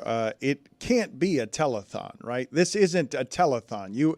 Put it on the poll, please, Juju, at Le Batard Show. Are we still doing telethons? Who put this in your head that this is not a telethon? You're going to air. You're committed to a block of several hours trying to do good. That is a telethon, if I've ever seen one. I thought the telethons had to involve landlines and phone calls. No, there had to be texts, not texts, phone calls. Is the tele for telephone or television? Yeah. Guys, who cares? It's just like we're doing good work here. All right, stop with the rage-filled It's just Abraham like, Lincoln. I mean, come on. You're just sucking all the air out of this. It's been a really good show. Wait a minute. I'm not disputing that it's a good show. I'm disputing whether or not this qualifies as a telethon. It does. It hits the standard of we're trying to do good for an extended period of time. We're doing it live. There's a number to get involved for the people. What are we doing? All right. The number, though, is not a phone number. It's a text number. It's a text. That's a phone. But if you do call that number, to Dan's point, it's not going to take you where you're. We want you to text it. Yeah, I'm going to see what happens. We're going to call it. It's a good idea. It's 57568. Now you're confusing the people, and I'm like deeply upset by that. Well, let me This clarify. is important. Okay, so It doesn't go through. If you call. Stop! Do not Did call you the hit number. an Stop area telling code? people to call the number. Just Do the area guys, we have to code. be so very clear with what we're doing. This is not a time for bits. This is not a time for nonsense. This is a time for action. Okay. I'm gonna dial one. You got to do one and then the area Stop code, doing and then serious, 57568. guys. Hey, I'm starting to get mad. Uh-oh. All right, no, there are rules here, and you may not know it, but you're putting us in trouble. So please, 5, just 7. Too many cooks. Okay. Too many cooks. All right. Too many cooks. All right, don't need rage-filled Abraham Lincoln. I preferred sad Abraham Lincoln. What If you numbers could did stop DAN spell out? I think you need to dial those. shouting at Billy, everybody. I loved your bit earlier. I'm just trying to today, get people the to better- register to vote just here. Not right now. Not right now. You text Dan to 57568 or you visit headcount.org/Dan and we will get you a chance to win a sports vacation, okay? That's a pretty good prize. It's 2 tickets to any game you want to see, and that's going to get expensive for us depending on the one that you pick because there are plenty out there that are going to present themselves that are going to be big tickets. Travel and hotel, $500 for concessions and merch, and the more people you get to do this, text the word Dan to 57568, the more chances that you will have to win. I wanted to ask you guys from the football weekend, when you imagine the best feelings anyone felt playing football this weekend, I don't know how you top Justin Jefferson and Sam Darnold going for 99 yards from the end zone, but what would you nominate if I said to you, you have to rival that play with the feeling that a human being felt doing something great at football over the course of the weekend? Because I have a nominee from last night. I have a nominee that I don't believe a lot of people would choose, that I believe to be as great a feeling as a football player can feel, and I would put it right up there with what Justin Jefferson did. But where would you guys go with this conversation? I think when you consider the narrative, the fact that they drafted his replacement and he hadn't even been there for 5 minutes, Kirk Cousins had to feel really good last night. Do you think that all of that felt as good to him in the moment, right? Not going home at night, but in the moment, as C.J. Gardner-Johnson felt on 4th and short, catching Bijan Robinson in the hole and stopping him cold in a way I never see running backs stopped by a smaller safety. Like the physicality of that, and he certainly enjoyed it because it looked like as good a feeling as you can have in football to hit a man bigger than you so cleanly in the hole when he only needs to fall forward. And the running backs in that league all break that tackle, but that running back I expected to fall forward for a yard, and in a clean hole, he got stopped cold, plugged up by a safety who was smaller than him. Yeah, I understand. That's got to feel great, but I must have missed the days of shows on First Take where they said, hey, Gardner-Johnson can't tackle the big one. when the Friday night lights are out there, when it's prime time, when the bright lights are on. Can this guy make a tackle in the hole against a running back? It's not. I mean, he can live pretty anonymously. When he checks Twitter, he's not going to receive that one criticism.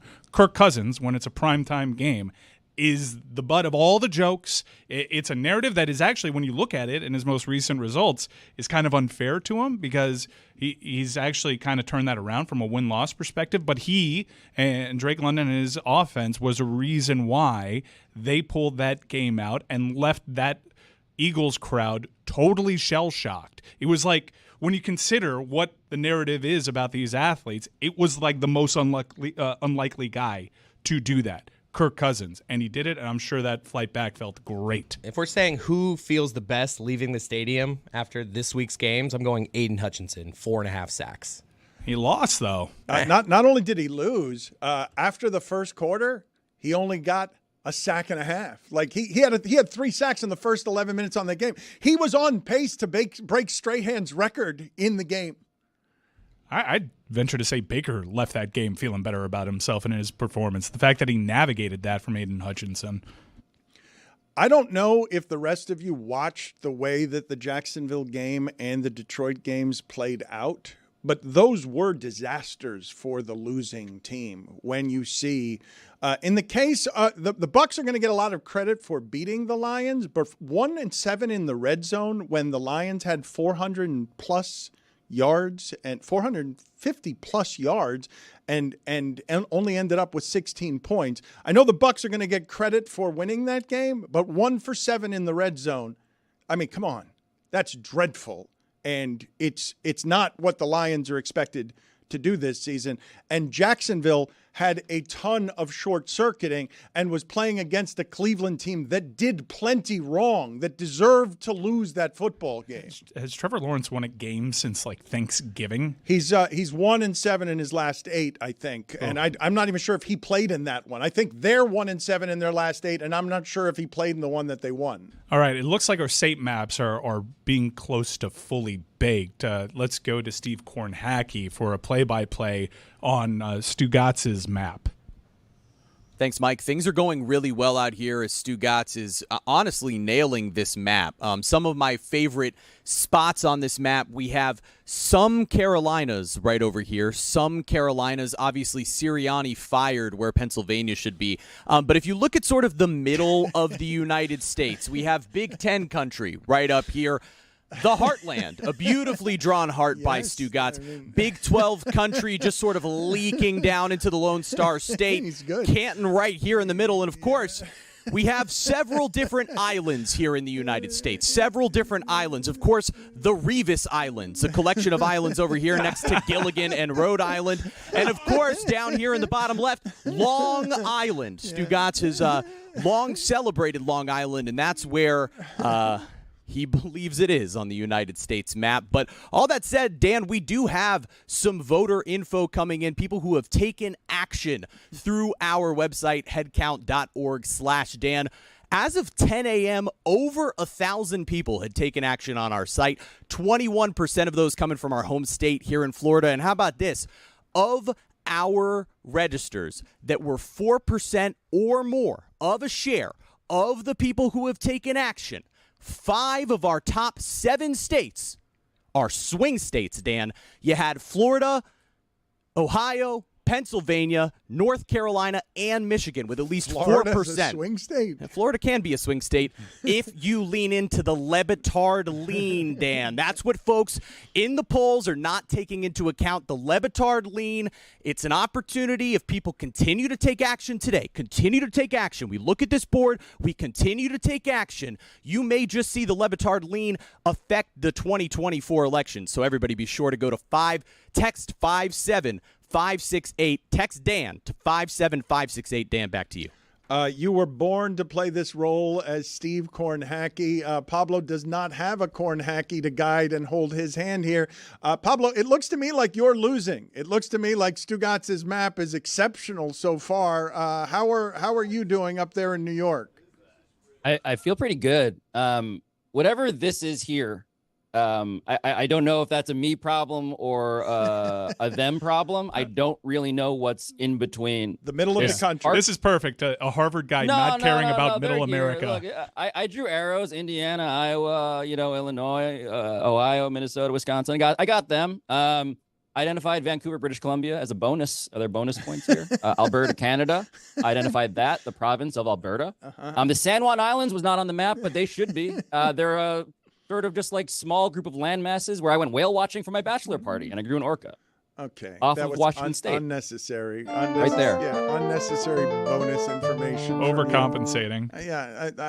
How is his map looking though? How do you, because Stugotz has the heartland. I don't know where Stugotz put Rhode Island, but he made it an actual island. And is it near Revis Island, which I think those are the Bahamas he was. No, it's the Hawaii. Caribbean. The Caribbean. The Bahamas. The Caribbean. Well, I mean, it's confusing, but it's Hawaii. Also, we don't have Great Lakes on this map. And that was just our own incompetence. That was Cuba, I think, that he made Rhode Island, or did he make Revis Island? Is what he made Cuba? Okay, it's also still Hawaii. It's still Hawaii. It's just in a different place. You're gonna have to get past this one.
Again, I will remind you to text the word Dan to the number 57568, 57568, or visit headcount.org/Dan to register to vote or check your registration status and for a chance to win a sports vacation. We will get back to our regularly scheduled sports programming in a moment. Steve Kerr is going to join us in about a half hour, but I wanted to talk to Ari Berman here of Mother Jones Magazine because he's a national voting rights correspondent and he's the award-winning author of Minority Rule. It's a book about voter suppression, anti-democratic methods that are in our midst, and I want to thank Ari for being on with us here because it seems like a dangerous time with a lot of garbage in it that feels wildly unethical, illegal, and I'm going to say un-American, even though maybe it's terribly American. I'm not even totally sure about the history of this. I don't know that I could call it anti-American if I'm just hanging on to an ideal instead of facts, but Republicans in Georgia seem to be laying the groundwork to not certify the election if Kamala Harris wins. So, Ari, thank you for being on with us. And just how dangerous do you think these times are for some of this stuff that is happening? And is it American, distinctly American, or is it un-American to sort of gerrymander and tamper with voting the way that we are? Hey, Dan. Well, thanks so much for having me on. And honestly, it's both. It's both very American and very un-American at the same time, because this country has a history of doing a lot of really fucked up things when it comes to voting, preventing a lot of people from voting for a long time, but at the same time, expanding voting access. So there's been this push and pull throughout our history between democratic and anti-democratic forces. And we're once again at that kind of tipping point today. I will remind any of the 63 million unregistered Americans who happen to be listening or watching today to text Dan, the word Dan, to 57568 or visit headcount.org/Dan if you want to get involved with this process. Ari, I am told, because we are top 5 list obsessed, that you have a top 5 list of the ways that the American voting system is screwed up. Wow. Does that top 5 list, is it just 5? Or do you have some outside looking in? I have some outside looking in. Excellent. And yeah, I brought a few top 5 lists because I wanted to make a good impression on my first time on the show. So the first OLI is that this is one of my favorite stats. Can I help you real quick, just so that you know, because you haven't done this before and you want to make a good impression? Whenever it is that you give us that fact, you have to lay out so our erstwhile executive producer can hit a sound of fanfare to celebrate what it is. So okay, all right. So let's celebrate the first one. Okay, so the first one is, in Texas, you can vote with a gun permit, but not a student ID. Okay, he already screwed it up. Yeah. Well, that's his fault. That's a producer. He killed the punchline right there. All right, let's try it again. It's a bit wordy. All right, I want me to say it again. He's down the middle, Chris, and he's scared of all of these topics. Tighten it up. He doesn't. No, this is not his fault. Get it right, get it tight, man. It's Chris's fault, not Ari's fault. Okay, I'm going to say it again. Sorry, Ari. In Texas, you can vote with a gun permit, but not a student ID. Okay, that really says it all. That is okay. Up. That's worth a bleep. The second one that didn't quite make the cut. Because of a past felony conviction, 4 million Americans can't vote. So these are people that have already served their time, paid their debt to society, yet they still can't cast a ballot. And the craziest part of that stat is that includes 1 in 5 black men in Tennessee who can't vote because of a past felony conviction. Okay, the third thing that didn't quite make the cut. Since the 2020 election, 28 states, so more than half the country, have passed new laws making it harder to vote. So Trump tries to overturn the election. He fails. What do states like Florida and Georgia turn around and do? The first thing they do is change their voting laws to make it harder to vote, just like the former president wants them to do. How common is that throughout American history? That just what you're talking about, the corruption and the overtness of what you just said. Unfortunately, it's very common because if you look at most states at the founding of the country, only white men with property could vote, meaning that Black men couldn't vote in most states. Women couldn't vote in any state except for New Jersey briefly. Many poor white people who didn't own property couldn't vote. Native Americans weren't even considered U.S. citizens. So for a lot of our country's history, a lot of people couldn't vote. And that's a sad reality. Now, we've done a lot to improve that, but we still have these legacies of voter suppression, of racism in voting that are still with us today. Number 5. Okay, I'm getting to the list. Despite the fact that you're more likely to be struck by lightning than to commit voter fraud, 35 election officials in 8 states have refused to certify election returns since 2020. You guys really So have your timing basically, thank you. They're already laying the groundwork for what Trump wants in 2024. We've already seen it in other elections since 2020, that even though there's no evidence of fraud in the system, you're seeing local and state officials not certify election returns. And that's what makes me really nervous about what might happen in 2024 in places like Georgia. Number 4. Okay. The United States is the only major democracy in the world where you can lose the popular vote and still win the Electoral College. This is a crazy thing that I think a lot of sports fans would have a big problem with. Second, that's not all. 5 of 6 conservative justices on the Supreme Court were appointed by Republican presidents who lost the popular vote and then were confirmed by senators who were elected by a minority of Americans. All right, Ari, you really screwed that one up, Ari. You really screwed up the timing of that. We don't know if that was number 4 and number 3, or if it was a double prong. Okay, that was a long number. It was a double prong number 4. Yeah. It was a long number 4. Okay, I have a short number 3, though. Number 3. Out of 172 countries that are recognized as democracies, the United States ranks 139th in voter turnout. So we like to think of ourselves as the Yankees when it comes to democracy, but right now we're more like the White Sox. Oof. They've won 3 in a row, though. The White Sox have won 3 in a row. Okay, so there's still hope for American democracy. Getting hot at the right time. Don't look now. Number 2. Number 2. 80 million Americans who are eligible to vote in 2020 did not vote. So we had the highest turnout in 120 years in 2020, since 1900, and even still, 80 million Americans didn't participate. We're kind of a disaster, huh, Ari? I mean, it could be a lot better. Yeah, you'd like to think that if you had the highest turnout in 120 years, you still wouldn't have 80 million people decide not to vote. Okay, number 1, it's National Voter Registration Day, so this is the most important one. 231 million Americans are eligible to vote, but 63 million Americans, a full 27% of us, still aren't registered to vote. Look at sad Abraham Lincoln back there. He's just so down on America and people and life in general right now. You would think that the worst moment of his life was the last one of his life when he was assassinated in a theater, but nope, it's looking that it is right now. It was when I came on the show. That was the low point for him. It was the Ari Berman segment. I will tell you again, the name of the book is Minority Rule: The Right-Wing Attack on the Will of the People and the Fight to Resist It. Let's get to your other top 5. What's the other top 5 about? Okay. So after I just Another depressed the hell one? out of everyone, Okay. I do have some good news. All right. The top 5 ways to make it easy to vote, even when it seems really hard. Okay. Number 5, drop off your ballot in any of the 30 states that are listed on screen. I'm told we have a graphic for this. Perfect. So request a mail ballot, drop it off. That's an easy way to do it. Number 4, vote by mail in one of the 28 states with so-called no excuse absentee voting. That means places like Arizona, Georgia, Michigan, North Carolina, Pennsylvania, Wisconsin, Florida. This is really important because a lot of polling places have been closed in recent years. There's long lines in voting, so voting by mail is really simple.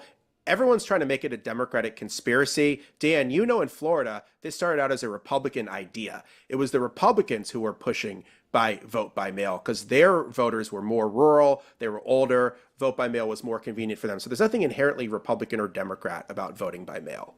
Number 3, vote early in every state but Alabama, New Hampshire, and Mississippi. So in 47 states, you can vote early. This is really important because we vote on a Tuesday in November because that's when farmers used to bring their crops to market in the 1800s. It's a very antiquated system, so voting early gives people a lot more time to do it. They can do it on weekends, other times when they're not working, especially because Election Day is not a national holiday. Number 2, register to vote online in 42 states or become automatically registered to vote in 24 of those states. So the first step towards voting is getting registered, and you can do it pretty easily in most states in the country.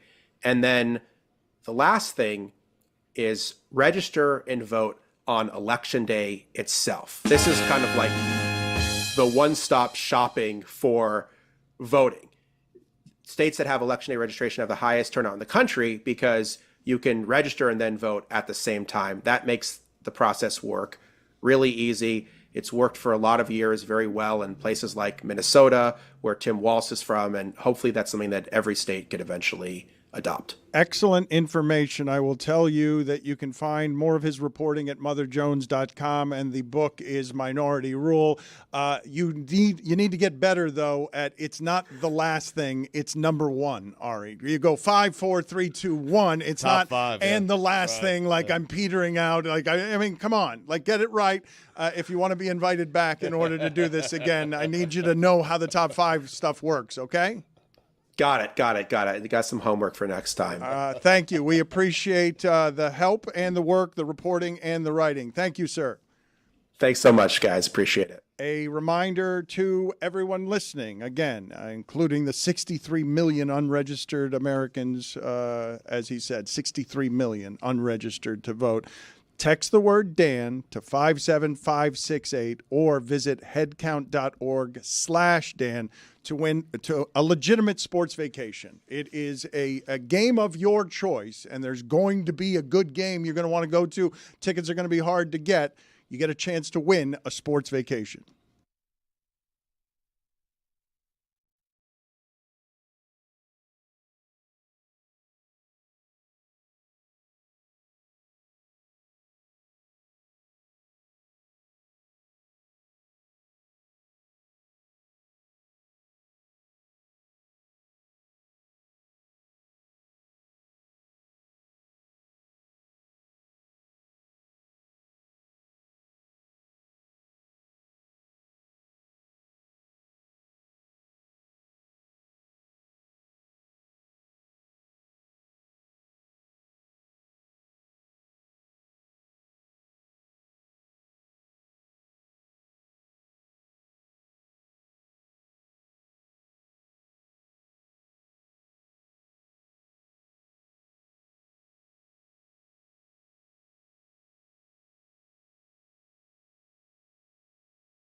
Steve Kerr will be here in a little bit, and we're going to be live the rest of the way as part of National Voter Registration Day. I wanted to get to a couple of things, though, with you, Stugotz, because today is moving very fast. I think Keegan-Michael Key, I think that's going to be newsworthy, what he said earlier in the show about the idea that he and Jordan Peele are open to the idea of a reunion and have talked about it, however, lightly. I think people are going to get very excited about that. It's going to come off very cynical, but don't you think that's the first question everybody asks him? Like, I don't think there's like a week that goes by in that gentleman's life where he's not asked, hey, when are you guys getting back together? I imagine he's addressed it on the record plenty. I'm sick of your attitude today, Lincoln. Like, I'm really bothered. Just say, hey, guys, do you think? I think I made news asking the most obvious fucking question ever. I didn't say I made news. He's just telling you it's old news. I said that's all. he made news, not me. So, yeah, you should send him. Minor penalty, 2 minutes, asshole. Wow. Old, honest asshole Abe. Can't help but be honest at all circumstances, at all times. Can't help it. Why don't you ask Kerr what it was like to win a gold medal? Shot for your life with Kerr, huh? I Yes, can't wait. Kerr is going That's to be here. exciting. I know, it is. I know what shot for your life was with Lincoln. Too soon, Dan. I mean, God. It's too soon, asshole. Stugotz, I have what has been around here my favorite Donald Sterling sound that we have had, but I have in front of me something that I think might rival in terms of funniest things to have happened Get around out of here. Donald Sterling. I'm going to leave No it up. way. All right, I'm going to leave it up to you whether it could possibly even come close to this bit of sound, which was Donald Sterling in public relations crisis mode going to Anderson Cooper ostensibly to fix the calamity that is at his doorstep, which is an owner's about to have his team taken away because he's a horrible racist. And he goes into PR spin mode with Anderson Cooper, and this is what happens during the interview. What has he done? Can you tell me? Big Magic Johnson, what has he done? Well, he's a business person. He's got AIDS. Did he do any business? Did he help anybody in South L.A.? Well, I think he has HIV. He doesn't actually have full-blown AIDS. But. Well, what kind of a guy goes to every city, has sex with every girl, then he catches HIV? And is that someone we want to respect and tell our kids about? I think he should be ashamed of himself. Again, that was him in PR spin crisis mode. Yeah, so you're saying you have something better than that? I think to rival it. Okay. I don't think it's possible to have something better than that, but I think I have something that might rival it. Unfortunately, I don't have the audio or the video. There is audio and video of what I'm about to read, but we don't have it right now. It's a deposition from a lawsuit against his former mistress, okay? And so this is the quote from Donald Sterling. Well, I fool around sometimes. I do. When a girl seduces me and tells me all of these hot stories and dirty things and tells me how much she wants to suck on me and takes my shoes off and licks my feet and touches me. When I'm in a limousine, she takes all of her clothes off. The limo driver said, "What is going on?" And she started sucking me on the way to Mr. Kuhn's house, and I thank her for making me feel good. And then the attorney says, "Sir, the question was, is this your handwriting?" Jesus.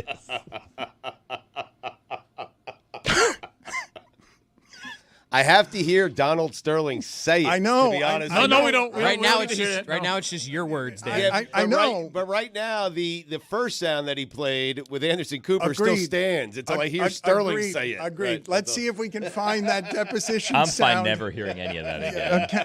Come on, Billy. That was that. The attorney saying the question was, "Is this your handwriting?" That sounds like something that's made up. That sounds like something a comedy writer would write.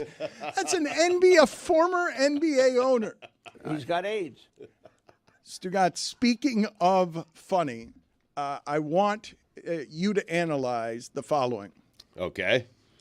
We've talked a lot about the Bengals. The Bengals have started slow in recent seasons. I don't think it's just a magical ability a football team has to not try hard to win the first 2 games of the season and then figure out how to win after that. They've done it the last 3 seasons. Correct. 0-2 is what they've done. That just doesn't mean that they'll always be able to do it, I don't think. Right. But as Mike mentioned the other day, they play Washington next, so perhaps they'll be able to fix it right away. But the thing that I find funny about that is I don't think anyone noticed or cared outside of Cincinnati.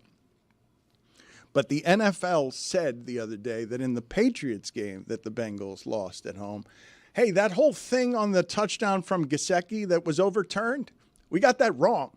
That should have been a touchdown. And instead of losing 16-10, you should have won 17-16. Never mind about that, 0-2. That's kind of amazing. I mean, we analyze this sport a lot. For that to happen quietly and for only one fan base to care at all about it doesn't seem terribly fair that the league is saying, yeah, we got all the technology in the world, got that one wrong. It doesn't help anyone to admit after the fact that you got that one wrong. You don't think it helps the guys in the Bengals locker room to know the NFL thinks they won the game? I mean, I do think it actually helps a little bit in that the fluky aspect of the season is how we've lost these games, both on bad calls. We should be 2-0. Correct. So turning this around is a matter of just playing our game. Right. 2 moral victories. I mean, essentially. I don't believe the Bengals have 2 moral victories. I don't think you can have moral victories if you're relatively fresh off a Super Bowl. But I do think it feels good after losing a game to have somebody, anybody, especially a league official, tell you, hey, you should have won. It would help me. It would. I'd feel better about it. I think it ends up feeling almost worse.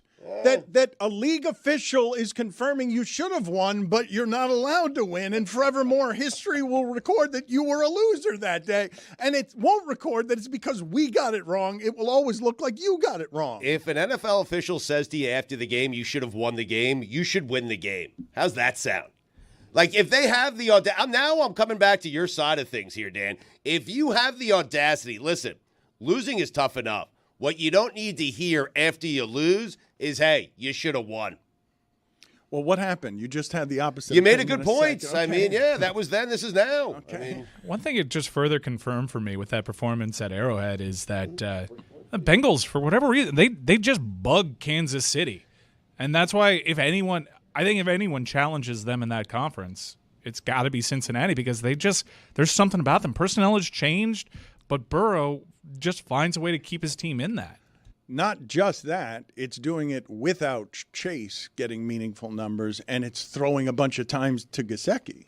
Like no T. Higgins, no too. T. Higgins, yeah. Do you have music for me that will allow me to go out to Steve Kornhacke again? Huge updates coming in here at the 11 o'clock hour, Dan, as actions continue to take place on our efforts for National Voter Registration Day. Over 2,000, headed toward 3,000 folks have taken action by texting 57568 with the word Dan or going to headcount.org/Dan. And as we take a look at the numbers, interesting as the percentages lean different ways. Florida accounted for 21% of the actions taken. That's down now to 17.4%. And Florida's going to be the runaway victor in this competition when we're talking about pure number of actions taken as we're here in Florida. But if you're looking for the next 3 on our list, it's Texas, New York, and Ohio, and they're all hovering right around the same place. Ohio has actually taken a move up. Those 3 states separated by just 16 total actions thus far. So if we're competing for second place and you're in one of those 3 states, you're going to want to text that number. But as always, Dan, we know out on the West Coast, they're waking up a little bit later. You see the time difference. You see the effect. Our quickest riser from the 10 o'clock to 11 o'clock hour is the state of California, as Stugotz has marked Big Ten country. They now have over 5% of our actions taken. They were down at just 45 people registered, now 131. And of course, Dan, we got to look at the people who have not taken action thus far, who have not participated with these actions of texting 57568 with the word Dan. Those with under 5 individuals having participated thus far: West Virginia, Rhode Island, Idaho, Wyoming, New Hampshire, North Dakota, and Hawaii. So folks in those states, get the ball rolling. You do not want to finish last. And let's remember to register to vote or check your voter registration using everything on our screen right now. You can check out that information or our social media page at Le Batard Show. Dan, let's send it back to you. We'll have an update in just about an hour. Just 63 million more people to go, Dano. All right, you didn't bother with any of the math there that would have made that joke good. We're putting a dent in the 62,998,000 more to go. Making a dent, we are. It's still Steve Martin was prop comic. It's still early in Hawaii.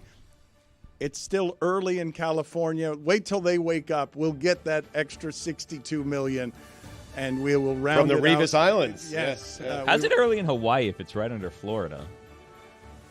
It's a good question. I don't know how it got under Florida. I thought that was Cuba there. I can't believe that Stugotz's map is better than Pablo's map. The heartland is there. Yeah. Big Ten country. What were you proudest of on your shitty map there? Just noticing the very top above the United States, it just says hockey. It just right over the border above the United States. I'm pretty sure that's just woodland. Calgary. I'm pretty sure that is all just forest fire, but it says hockey there. Yeah, that's what it says. Not Lord Stanley, because no one in Canada has won the cup in years. I mean, how about they win a cup? I mean, they invented the game. Anyway, back to you, Dano. Thank you. I can see that Steve Kerr is getting ready to join us here. So, Billy, you're smiling maniacally. No, is it because we're registering so many people to vote? Is it because Fangio is flailing and failing in Philadelphia? You've had a hatred for that old man for a while. That's not fair. I have not hated him for a long time. I'm not rooting for his downfall, but man, he's not good. I love Belichick just roaming around stadiums. This is fantastic. I am telling you, man. He's going to get that job. Philadelphia. Is he doing that? He's just walking around the stadiums? Because I saw him on the Manning cast with earpieces in, so I wasn't sure where he was. He's just in Philadelphia? Yes, yeah. Also, on the Monday night countdown show, they simply couldn't stop saying tits. Huh?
This man is a champion, and I've been an admirer of his for a lot of different reasons for a long time. I shouldn't be surprised that he's been so good at leadership, but he has been spectacular at leadership. Steve Kerr is with us, and I appreciate, Steve, that you've made the time on this day, National Voter Registration Day, to participate in what we're doing here and allow us to ask you some questions. You spoke at the Democratic National Convention recently, and I was scared on your behalf because that's a different task. Well, no matter how confident you are, that's a totally different thing than anything you've done before. So thank you for joining us, and take us through there how it is that you felt about all that, because I imagine it was a little bit scary.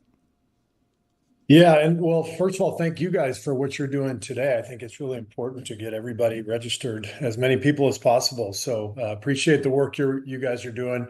Yeah, that was an interesting experience, and they asked me to do it a couple of days before I went on, and I really gave it a lot of thought because I knew I was going to take a lot of heat for it. But I wanted to make sure I got the right message across, what was most important to me. And, after thinking about it, I realized, hey, they asked me for a reason. They think it matters that I speak my mind. And so I decided to do it. And it was very nerve-wracking, but I'm glad I did it. Met a lot of great people. There was a lot of great energy in the building, and a lot of fun to be part of. Did you get a lot of heat, though? I got some emails, but generally speaking, the vast majority of people who contacted me were very supportive. I wanted to make sure my message was one of unity, especially coming off the Olympic gold medal performance by the team in Paris.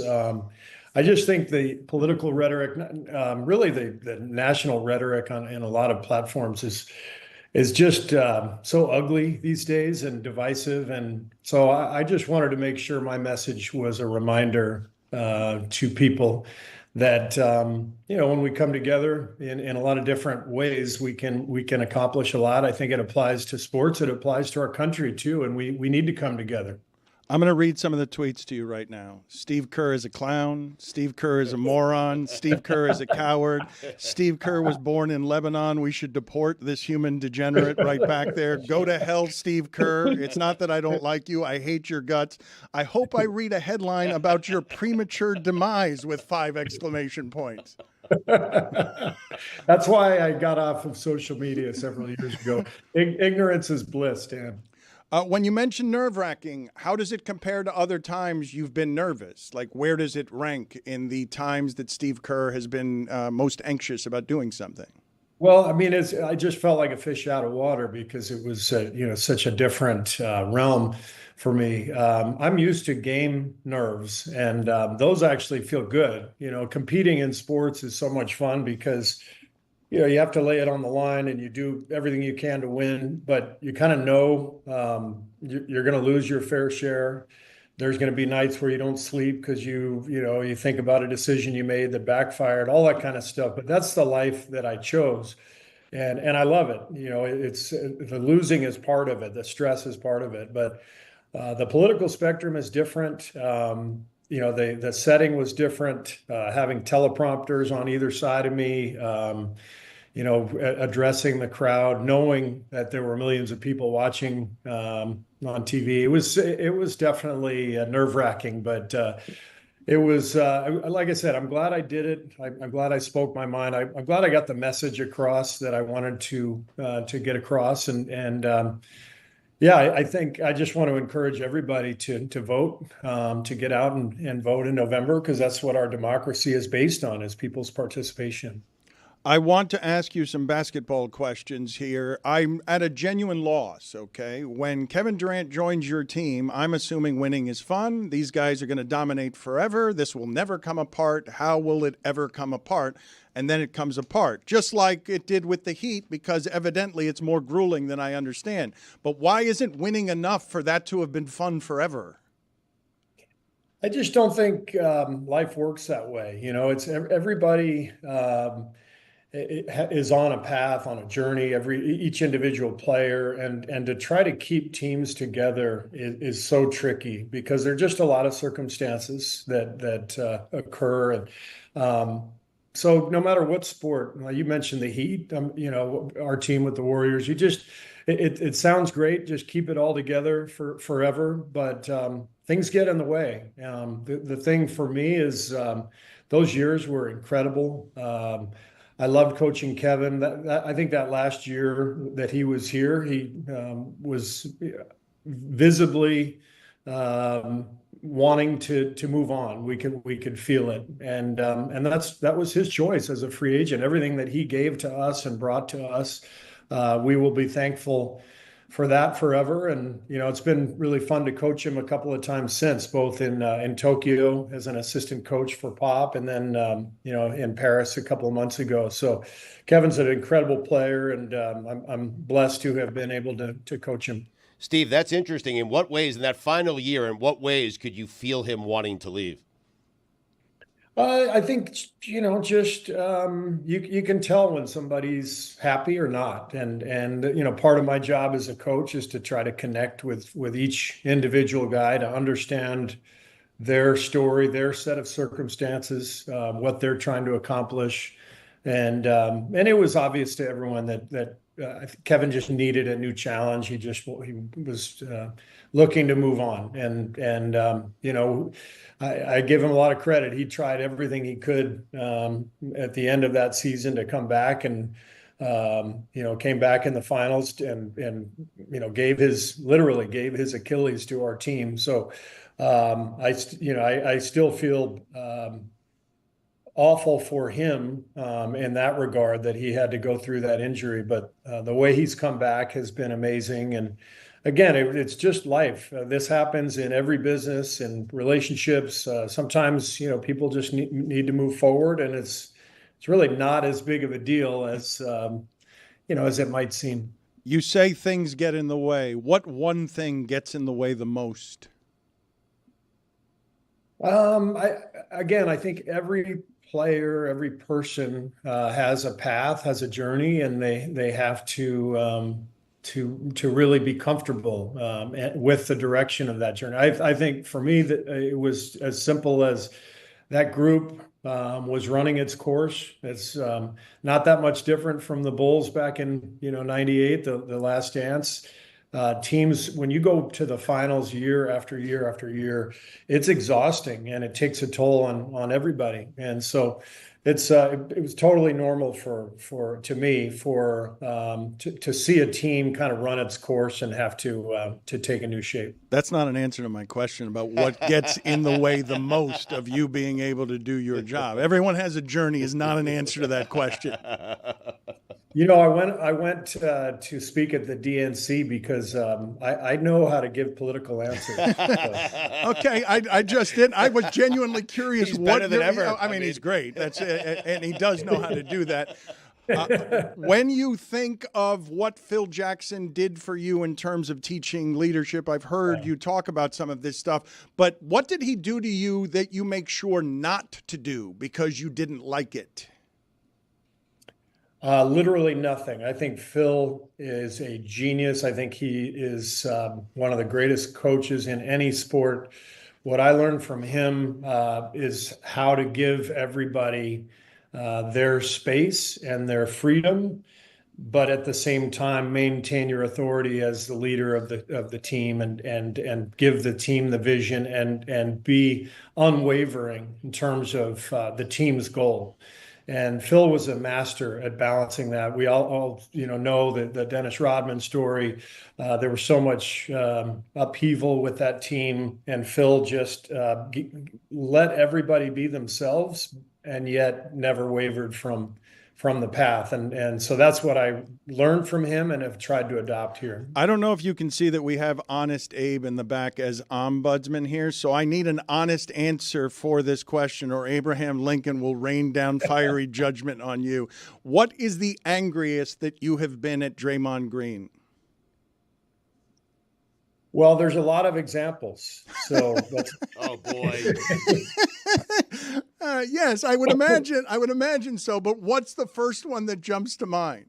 I think that for sure the Jordan Poole incident. Draymond and I are a lot alike in many ways. People probably wouldn't see that from the outside, but we're both kind of maniacal competitors, and we've lost our minds with each other during games over whatever, disagreements about strategy.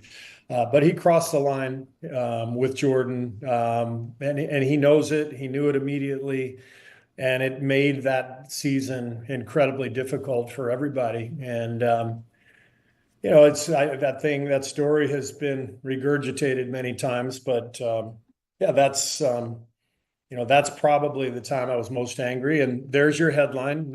You guys can tweet this. Well, thank you. Yes. I see your team back there right now. That's Honest Abe is giving you a thumbs up there. No. For honesty. For honesty. yes. There's your headline. Steve Kerr, in exchange for your vote, he'll give you a headline because he knows that any question about Draymond is going to get aggregated. All right, Steve, we like to play a game around here. It's called Shot for Your Life, okay? Shot for Your Life. You need to choose one guy to take a shot. If he hits it, you live. If not, you're dead. I mean, it's a little bit dramatic, but here we go. Here are your choices. Steph Curry or Larry Bird. Shot for your life. Steph Curry. Wow, you are dead. He did not stop. He didn't hesitate. Of course, he chose the greatest shooter ever. It's easy. That was the easiest question I've ever had to answer. No disrespect to Larry Bird. That's up to Larry. Steve, thank you for being on with us. Don't be a stranger, sir. It's always a pleasure talking to you. Congratulations on all the success. Thank you, guys. Thanks for having me. Thank you, Steve.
I am told that we have a video of some sort that I have not seen. I'm going to go out to our special sad and rage-filled correspondent, Honest Abraham Lincoln. What is this video? So, as you know, we're participating actively in a telethon for a good cause, just getting people involved in the democratic process, exercising their American right to vote. But we all know that this is important. How do we get people to actually do that? We tried incentivizing by putting on an incredible show for you and being super informative. Also, if you text 57568 to Dan, you have an opportunity to get a sports vacation. You got that in reverse. You don't text that to Dan. You text Dan. Sorry. To Text Dan. We should give Dan's number out. What is your number, Dan? Let's Text text Dan. that, something to me. I'm just going to ignore it. It's just going to get lost. Don't text me Truth be anything. told, I said the word incentivize, and I started getting really scared because I've been on like several Zoom meetings where they said, don't say that. That's right. So I'm not trying to do any of that. But you were being honest, Abe. and Being you honest. Can't help it. You can't help it. Every sentence should be preceded by truth be told. But we wanted to meet the moment, right? Anytime this country is facing something super important, any time of uncertainty, we always look to the most important people in the room to help guide us through that. Celebrities. Celebrities are the most important thing. We all know that. People wanted to get involved because they found out Taylor Swift is getting involved. Wow. So how does our show get star power to get you to check your status to vote? So what we did was we put out a signal and we got back an all-star cast. You remember how well received that We Are the World video was, and imagine all we made our own? Yeah, and the star power is astronomical. It's just huge star power, and we chose a royalty-free song to get you in the mood to check your status. All right. Huh.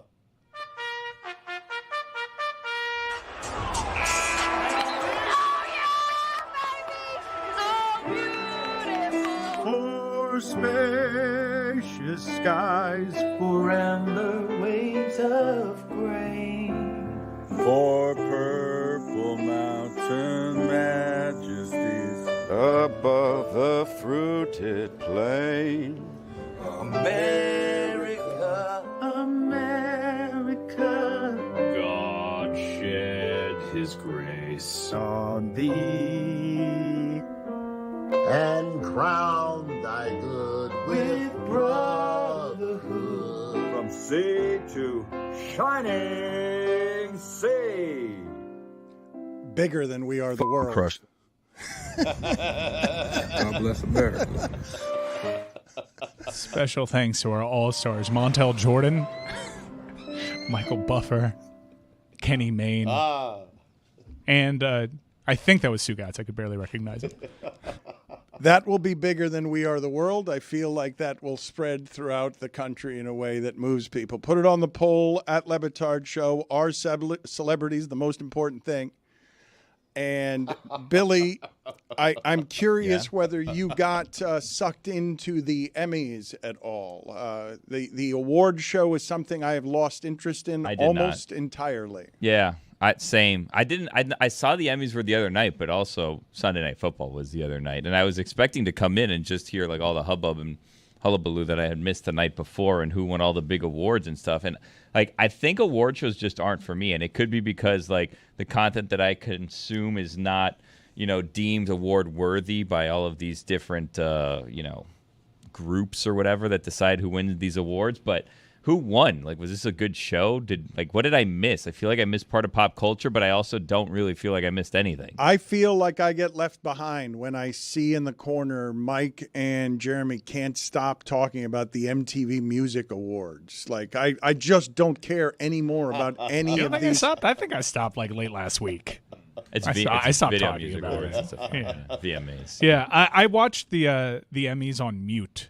That's not the way that you watch award shows, because I wanted to follow along, because I have to be way more judicious with the shows that I watch now, because I have a lot less time and my daughter's totally hogging the TV. So you just watch people walk up and accept their awards? Well, I figure if someone's winning a bunch of awards, they're either really good in that show or that show is really good. Did you have the closed captions on? No, I would just wait because they put on the lower third, which would have been helpful for the We Are the World rendition of America the Beautiful. But I would see like, oh, Shogun's winning. Cool. Maybe I should see Shogun. and I would just kind of take mental inventory of that. Believe it or not, Sugar didn't win anything. I don't know what happened there. Maybe the people voting on the process didn't stick around to episode 6.5. You ruined Sugar for me. I got 3 episodes in. I was trying to simply follow it to the 6th episode where there's the big reveal, and you ruined it. I tolerated the first 3 episodes of that, trying to get to 6 episodes for what you said was a totally shocking surprise. But because you gave up what the shocking surprise was, I gave up on Sugar. I have to be honest. He's an alien. What's Sugar? It's a Colin Farrell show. I was on asking Apple. myself that the entire time. It was like I saw Sugar was about a Dominican baseball player. No, so this is a noir detective who done it. There's a girl that's missing. Colin Farrell is super sexy, and there's human trafficking elements, and like, what is going on here? What is this cool society that Colin Farrell belongs to? Are these guys just trackers? And it turns out he's an alien. What were you watching with volume on that day? I was watching Sunday Night Football. Makes sense. But like of the 2, that one seems like the one you can watch on mute, right? I saw the new Crow movie as well. How was it? Nah, not great. Huh. I got to be honest. Wasn't it reviewed well though? No, but it wasn't. And I still wanted to watch it. I still wanted to watch it because I loved the original with Brandon Lee. Were you guys aware? This is something that I felt like I should have known when I noticed it, because I have a balcony and live near where birds are all the time. I had no idea. I just didn't know until bird parts ended up on my balcony that crows ate other birds. That's not something that I knew, that maybe I should have known from the movie. They also carry souls to the afterlife. But does the movie give that information? Is that commonly known knowledge that crows are that kind of carnivorous and that they are menacing beasts? It's an odd flex to say I live where birds are. Yeah, dead bird parts. Yeah. It wasn't a flex. It seemed like it was. I mean, listen, it's not common knowledge. That I have a balcony seemed I like have unlimited dead bird parts. I live amongst the birds. Dead bird parts doesn't seem like Wait a a flex. second. Are you in Springfield? It seems I don't understand how that could be a flex. Who am I flexing on? That's what we're trying to figure You out. don't have any dead Balcony bird parts on birds. your house. Like, I'm superior. I am elite. I have dead bird parts on my house, and you don't. Like, you what it sounded like. You kind of. peasant. Yeah, I mean, You can skip it. birds don't fly everywhere, Dan. I mean, it's usually down by the beach somewhere. Did any of you answer my question about whether or not you knew this? I understand you heard the elitism in me saying I have dead bird parts on my balcony. Did any of you answer the question I was asking, whether you knew or not that the crow is a thug and a carnivorous thug? Well, did you know that Shogun is apparently must-watch television? Because I learned that. Should we be judging crows? I mean, maybe they're just Right. doing what they have to do to get by. Yep. They very Birds much of a are. feather, Survive in I mean? advance. Yeah, exactly I mean, right. Yeah. Can't exactly order fast food if you're a crow. You have to do what you can with what you have. Yeah. I'm sure they're doing what they need to do to get by. I just didn't know it was something they did to get by, is all. I just don't think there are things I learn all the time from Ron McGill. I did not know that the bird is the closest thing that we have roaming the earth to the dinosaur. It's not. Well, what is? Komodo dragon, Oh, obviously.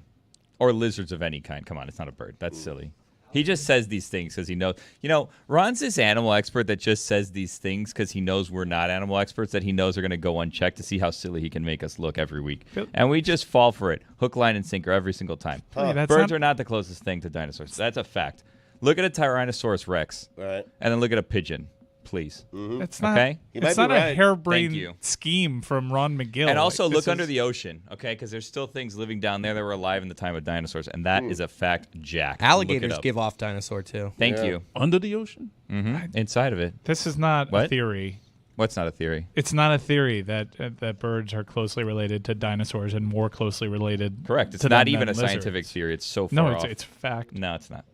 Raptors. Start of the day, start of the feathers. day. It is your start of the day. Big worms. Start of the day, Ooh, yeah. start of the day. Dennis Rodman. It is your start of the day. Cockroaches for sure. Start of reliable. the day, start of the day. It is your start of the day.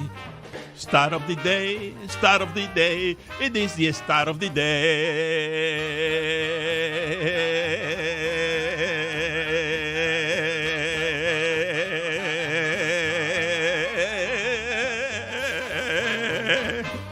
I ask again, who dressed Moose Johnston? This stat of the day is very funny to me.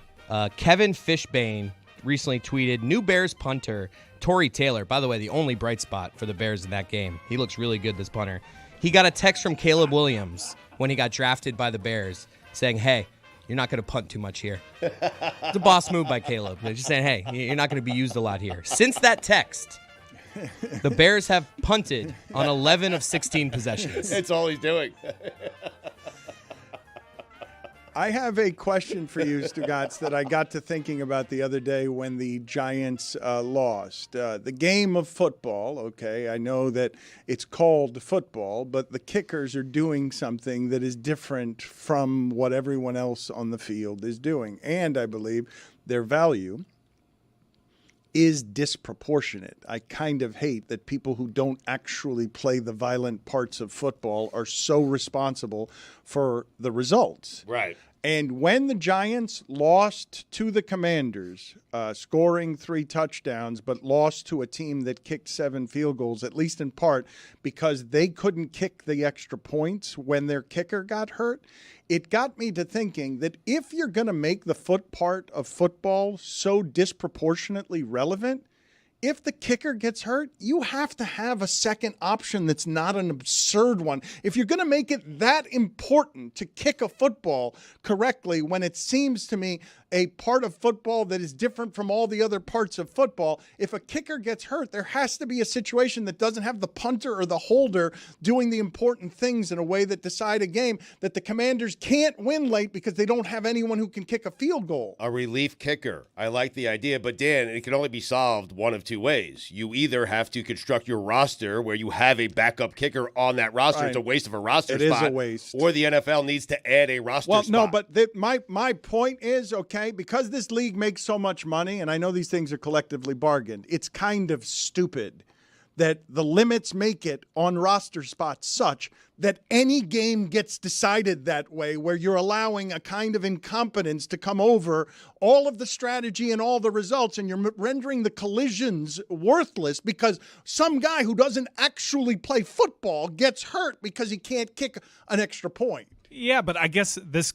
goes against the spirit of the rule because you have an active roster, and NFL teams have just normalized this position doesn't get hurt, so we're not going to carry any backup insurance. Same as like the third string emergency quarterback. They have enough data to suggest that this would be a waste of a roster spot. So they've normalized you into thinking that this third left guard that also doesn't get into the game needs to be dressed when they all can do the math on their own and they can all hedge against that. They just choose not to. My point is that roster spots are kind of a stupid construction that's just collectively bargained because they can't pay another person for the thing that I'm talking about, which is there are only 17 of these. They're really important games. Don't let one of them get decided because somebody's got a bad hamstring and can't do the job that they're being asked to do. The reason that there's a third emergency quarterback is they're not going to have a situation like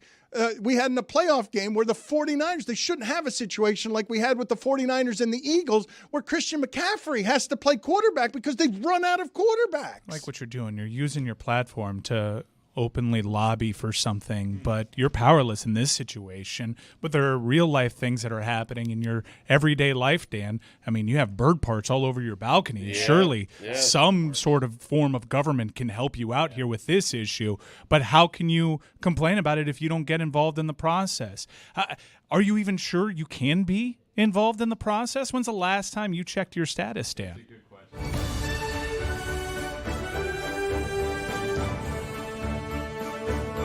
When I voted. I mean, how long ago was that? It costs you nothing. See, that is the type of cocksureness that I don't like from you. Just check your status to make sure. I mean, we live in Florida. Who knows what's going on? It's all sorts of craziness. Why don't you just go to this website and check your status, Dan? Headcount.org is the website. Headcount.org/Dan is where you go to make sure you're good to vote. What do you do with the bird parts that you find?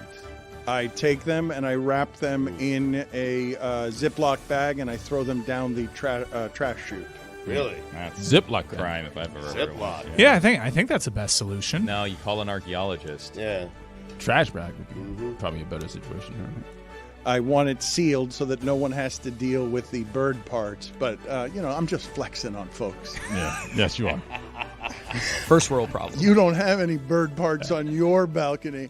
You don't have. I don't have birds. You don't Not have in that tax carnivorous bracket. crowd. Only I have crows near my place near the beach. What does that music mean? That's Steve Kornhacke's music. Let's go out to him and see, get an update on how National Voter Registration Day is going for us. Things are going great here on the Le Batard Show live stream for National Voter Registration Day. Dan, we now have over 3,000 folks who have taken action, gone to headcount.org/Dan or texted Dan to 57568. And the numbers are rolling in. 620 folks here in the state of Florida leading the pack by far. That's 17% of the share of our folks who have taken action. This is where things are getting tight in that race for second.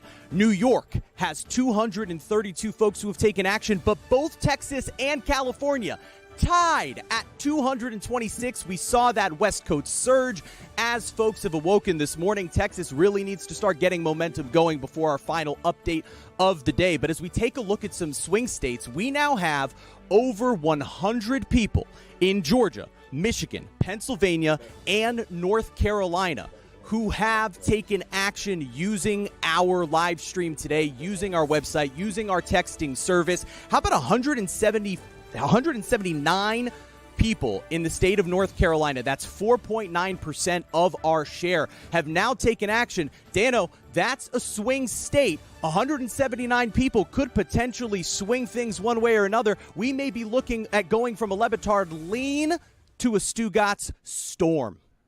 Dan, back to you. Okay, never call me Dano again.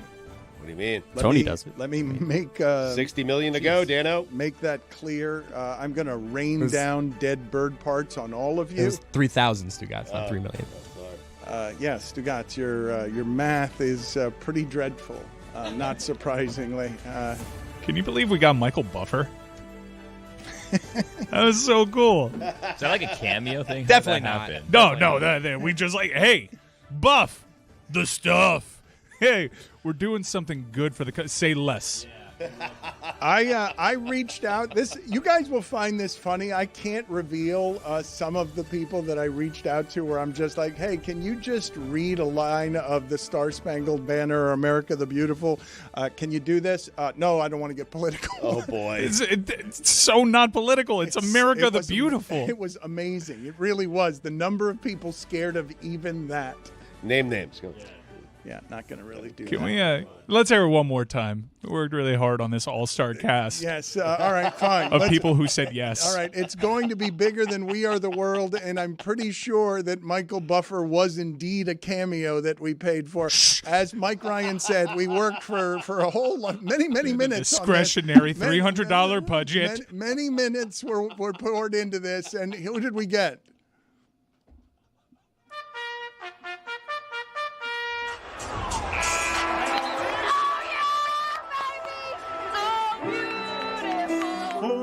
Spacious skies, for amber waves of grain, for purple mountain majesties above the fruited plain.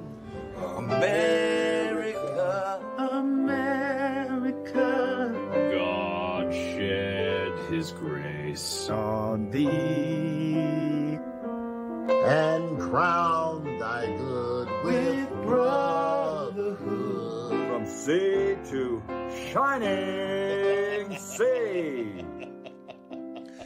Did we crush that right there? You keep doing that. God bless America. Did we hide the cameo sign with just Moss voters? We did on Michael Buffer? Is that what we did? I got to be honest, Abe. We definitely went through cameo for some of those folks. However, Kenny Mayne. You'll be happy to know this, and this is cool. This is actually really cool. Michael Buffer got the request and turned down the money because he thought we were doing some good work today. Montel Jordan was like, give me that money.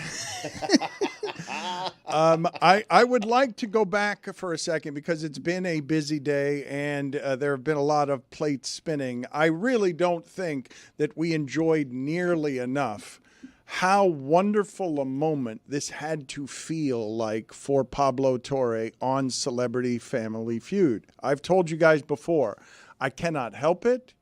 It is not something I am proud to admit, but I will almost always stop for at least a second if I'm scrolling on Family Feud. It's just easy candy to watch for a couple of seconds. And so Pablo really did have the dream scenario. We've had a couple of these around here with people that we care about. Katie Nolan's time on Jeopardy was like dramatic and moving, legitimately moving, that she would crush it on Jeopardy and crush everyone on Jeopardy and then make a mathematical mistake on the end of it that would make it funny. But Pablo gets nothing but feel good. You don't go into the last round needing 150 points and get the 150. Like, when do you ever see that happen? Somebody has failed spectacularly before Pablo here. I'm assuming it's Mina. I'm assuming that Mina got 47 points or whatever it was. But, Dan, the key to the feud and winning that at the end is someone has to be bad. If the first person is bad, it means all the number one answers are still available. I have not seen. I saw it. And Steve Harvey has not seen. A lot of people put up this point total. He nails it. This is the Stugotz. If you're playing Family Feud, this is the way you dream of it finishing. Like, when Pablo agrees to do this with Mina and everyone else, this is the best scenario possible. Let's play that clip again. You need 37 points. Name a coin you throw into a fountain to make a wish. You said the penny. Yes. Survey said. Oh my God. Why?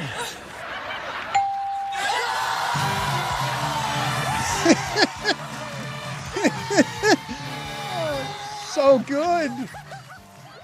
That's an obvious answer, though. It is. And it to is answer your obvious. question from before, the leader of Pablo's team, David Chang, who's like a world-renowned chef, had some pretty questionable answers when he went. He was asked best breakfast food, and he said burrito.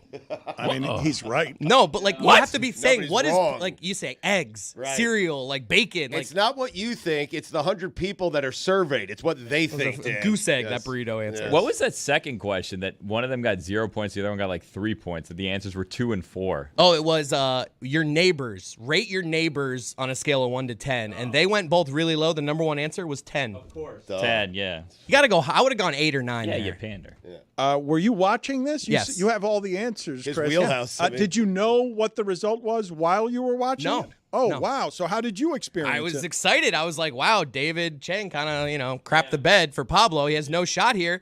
But because Steve Harvey's played this enough, Steve Harvey knows. Right when Pablo got done with his answers, Steve Harvey's like, we got a chance. Right. We got a chance. Because you knew Pablo, we want to give him shit. He brought it. Like, outside of the 4 for rating your neighbors, Pablo had great answers, all of them. But you knew he had it, right? Like, Steve Harvey wasn't selling you on anything. He right? needed He tried to make 30 it dramatic. You Well, knew he had it. He needed 37 on But that penny. last one. Right. And I felt like that was going to be the number one answer, but sometimes number one answers are like 35. So I thought he might get just short. Steve Harvey, I believe, has replaced Richard Dawson as the greatest host of this show. But my favorite and most arrogant moment ever seen on Family Feud before this involves Richard Dawson. I'm going to recreate it for you now because this is how he did it. And yes, he knows what the answers are. And the last answer that was needed, and the question was, 100 people surveyed, most famous person in America. And the last answer given was Richard Dawson. Somebody gave Richard Dawson as the answer. And this is how he did it.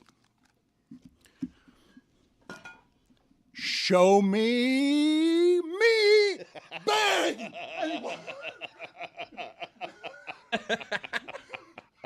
That went better than I expected.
We are ending the show now, but you can do.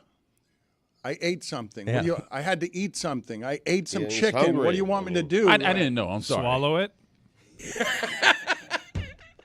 I ate some dead bird parts from my balcony. Ah, okay. You can text Dan 57568 at any time that you're listening to Does it this. just stay in like your upper lip like a Zen or what? How does this always happen? Do you have like a little like hangout living room in like your a throat dugout, where yeah. food just stops before? It's like, hey, before we go down to the stomach, let's all chill right here Let's for a just little hang bit. out here. Let's just grab onto this uvula. Dried chicken. Let's make Dan sound like this. Hey, everybody, welcome back to the Day of Opportunity. Here with Stugotz. Hello, my baby. Hello, my darling. What was that? Wait a minute. The Warner Brothers It's a frog? frog Yes, from it the was, yeah. WB. Michigan J. What was the song? What were the lyrics? Hello, my baby. Hello, my darling. Hello, my baby. It's a banger.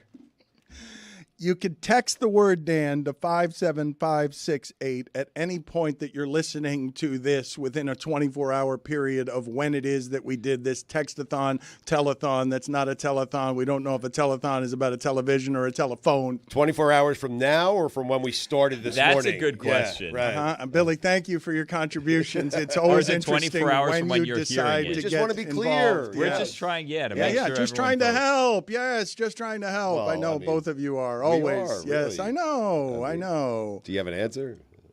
It's 24 hours from when we started. Okay. And you can do it at any point, but we have to go to Steve Kornhacke in a second to get our final tabulation for the day. But Honest Abe has just mentioned that he plans on doing something terribly dishonest with his now 4-year-old, 5-year-old daughter. She's about to turn 5. Yeah, my little sweetheart Juliet. So she's very smart, and she's testing very smart. And so we wanted to reward her for doing so good at school. So I said, let's get you a surprise. What do you want for your surprise? She said a pet.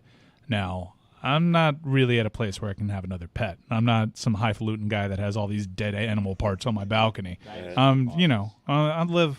I live all right. You guys never answered the question of whether you knew that crows did that. Like I'm still waiting for an answer. I'm still trying to climb up to the point where I could show up to my balcony and have dead bird parts there. Yeah. I'm still trying to put together top 5 crows of all time. I'm stuck with Sheryl Crow and Warren Cromartie.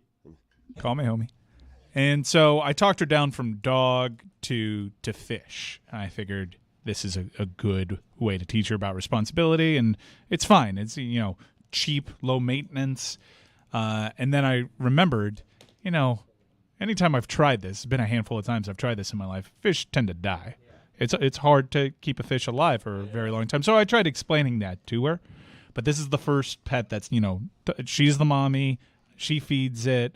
And so we went a couple of days. It's been about 4 days, and my wife just texted me, baby Jelly died. Oh, no. Apparently Juliet not doing a great job feeding the fish. Honestly, I kind of think it was me. I might have put too much conditioner in it.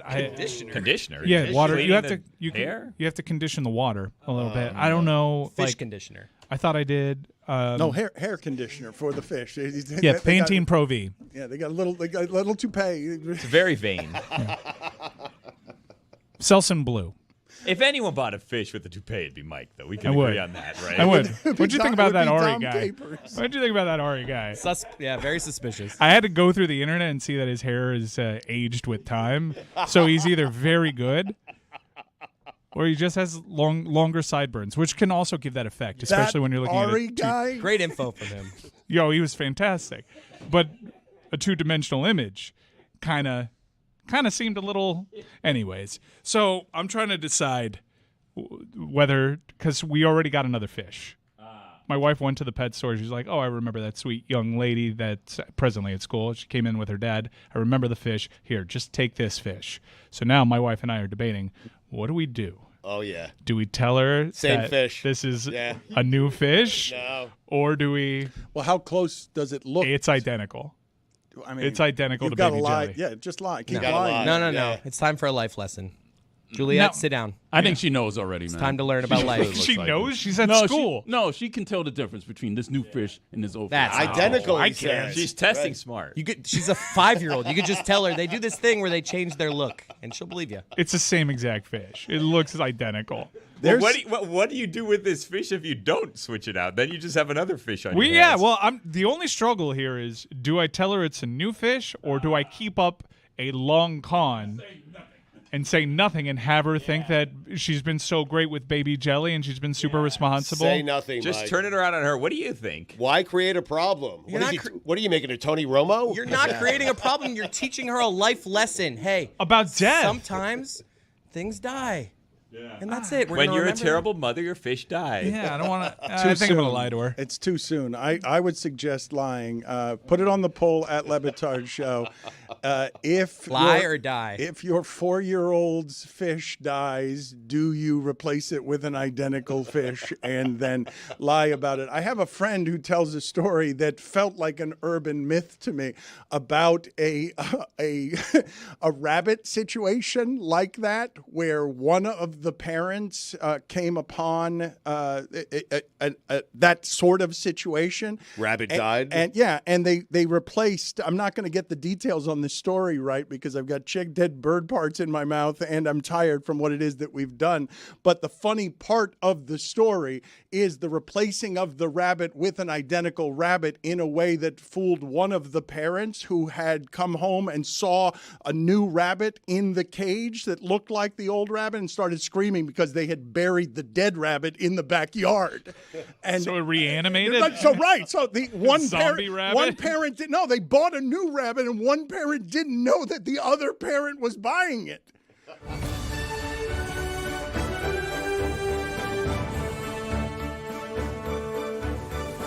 Corn Hackey, bring us home. Time for one final update here on the Dan Le Batard Show as our National Voter Registration Day campaign is continuing on. Dan, some updated info from what you mentioned earlier in this segment. This campaign will actually go all the way up until Election Day, so you can register to vote by texting 57568 with the word Dan or going to headcount.org/Dan to check your voter registration status or register to vote yourself. And those sweepstakes will last. The first registration deadline is just in a couple of weeks, but some states you can register up until Election Day or even on Election Day. So as we round things out here on our live show, 4,159 folks have participated in our campaign. The folks at headcount.org didn't expect us to break 1,000. That was the mark. So fans, really great job by you of participating in everything we have going on today. And we've been following this race behind Florida that has 700 of those participants far and away in first. Who would come in second between Texas, New York, and California? Well, that West Coast surge has prevailed. California, 261 folks. You come in second place. In a lot of ways, that's first place, considering Florida's here in our home state. Of all of the swing states, we mentioned the 7 swing states earlier. How could the Le Batard lean factor in? 810 people taking action between those 7 states combined. 206 of those in North Carolina. That's the leader amongst the swing states, but I believe 5 of those had 100 or more, so great job by the swing state voters. And again, you can go to headcount.org/Dan or text 57568, the word Dan, to check your registration or register to vote. Dan, don't call me Dan-O Le Batard. We'll send it back to you. We've found the role for you, Jeremy. Corn Hackey is there's a future in being Hackey as a sideline reporter for you. Thank you, sir. Thank you. Over and out.